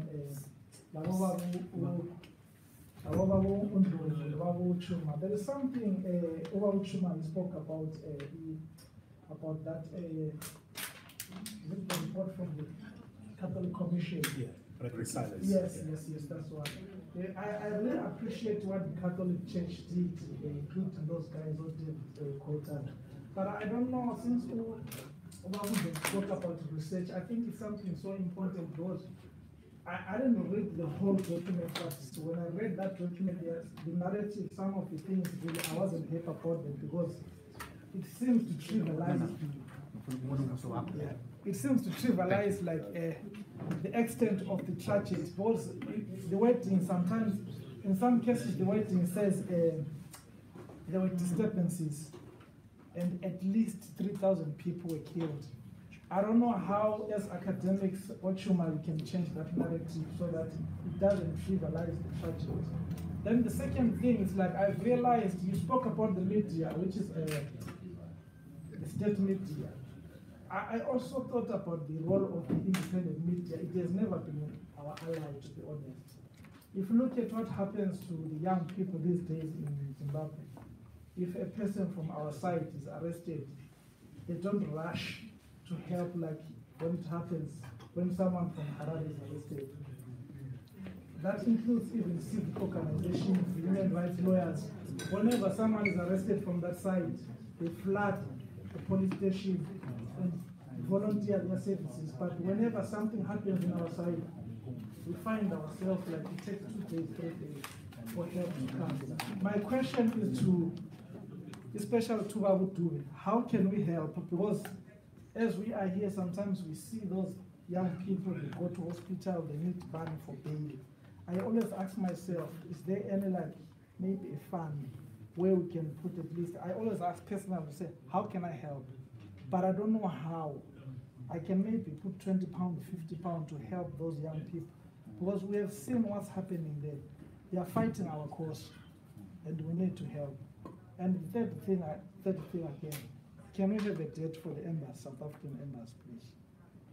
And also when we spoke about the meeting in South Africa, can you let us in time so that we can prepare, because we want to be there. We want to be there. Thank you.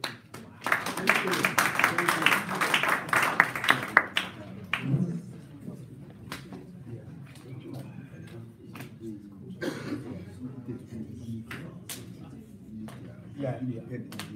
Okay. Right. Thank you for the question. Yeah, I'm going to respond on the part of the media. I've been in the media for a long time. I'm retired now from the media because I'm now more in social policy. If you read a book which was written by a renowned British academic called John Pilger, he says the role of the media sets an agenda. the media shapes us the way we think. Look at even in the UK, when there are elections here, the owner of Rupert Murdoch actually intervenes. He's an Australian American. He tells his newspaper who to support or who not to support. But in our story, when we go back to the Ndebele, the dichotomy of the whole thing, we have never been supported by any news media, despite the fact that we have people like, say, Trevor Noble is part of us. But to be honest here, the media is not really sympathetic. I like Trevor Noble, things that he's doing, he's done very well for himself, and his stories, which is much more different from the state media. I personally regret, having worked for the state media, because, for example, I remember very well the editor telling me that if you go to Cholocho, the only story that we want in Cholocho is rape, stepping, border jumping. We were told. I'm a living testimony to that. I can even testify that in a competent court of law. We were told one thing. We were told, it begins in the newsroom. There were 15 journalists at the Chronicle, and we were only 3 Ndebelers. 15 journalists. We had guys coming from University College, Amandebele, being told there is no job. Then Unathan Shabiarina sent somebody, comes in, takes the job. We were told, let me tell you one thing, guys, it's so deep. I'm very passionate about this subject. That's why I came here. I was personally told not to talk in Ndebele in the Chronicle newsroom. In the Chronicle newsroom, right in the heartbeat of Matabeleland. So the media is an agenda. That is why all editors of the Chronicle, they will come from Harare to come and set the agenda in Matabeleland. We were personally instructed to attack these activists, anti-government. We were mad. We were not journalists. We were hitmen. That's what is happening in the media. So our story, we need to tell our own story. And that is why I was talking to Mr. Dube yesterday to say, despite the fact that I'm being funded by a South African organization, which I'm not privileged to tell you to give their name until if they say yes to so, I am going to talk about Kukura Hundi. They asked me to talk about them because I'm doing a study about them, but I'm going to talk about the 5th Brigade massacres in maybe for the first time ever. That issue will be raised in the United Nations. Thank you.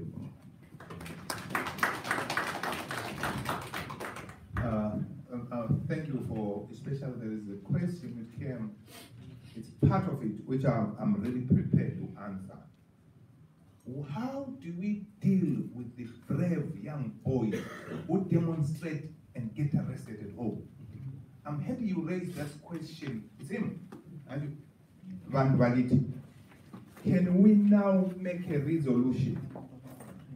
We people here, once we hear there is anybody cast arrested in Zimbabwe, can we just say, make a fund where we put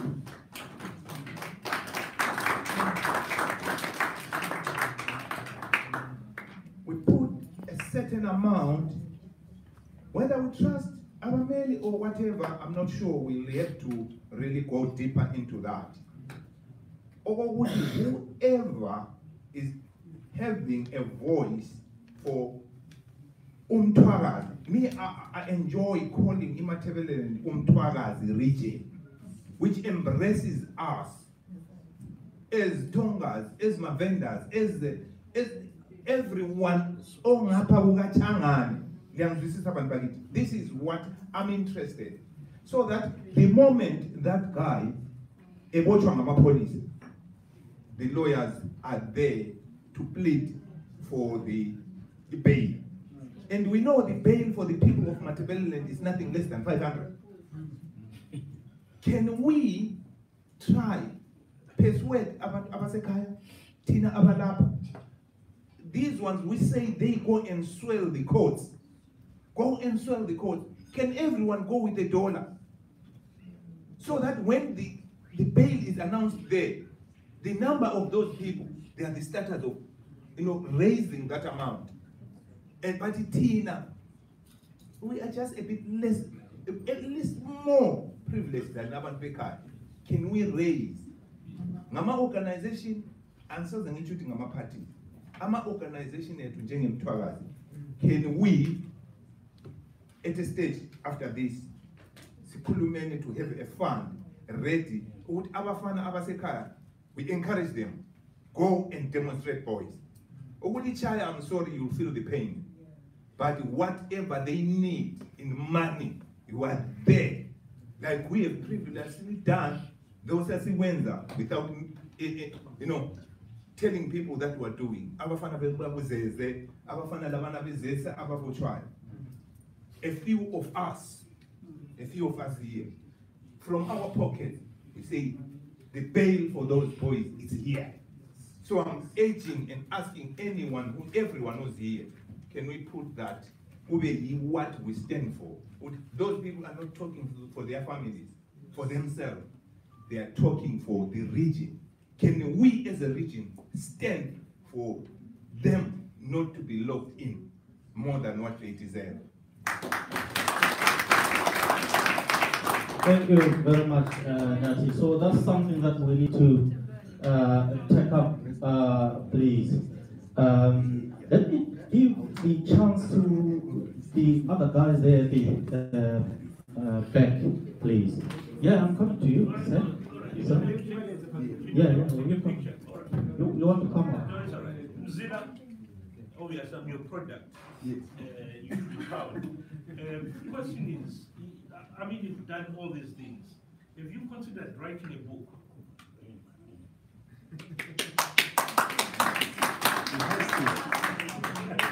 I was going to say that. That was in my mind. Oh, that would be a bestseller. Yeah, that will raise the fund by the book. In year 2005, after I addressed the students at the University of Wits in South Africa, some group of women's rights approached me and said, can we help you?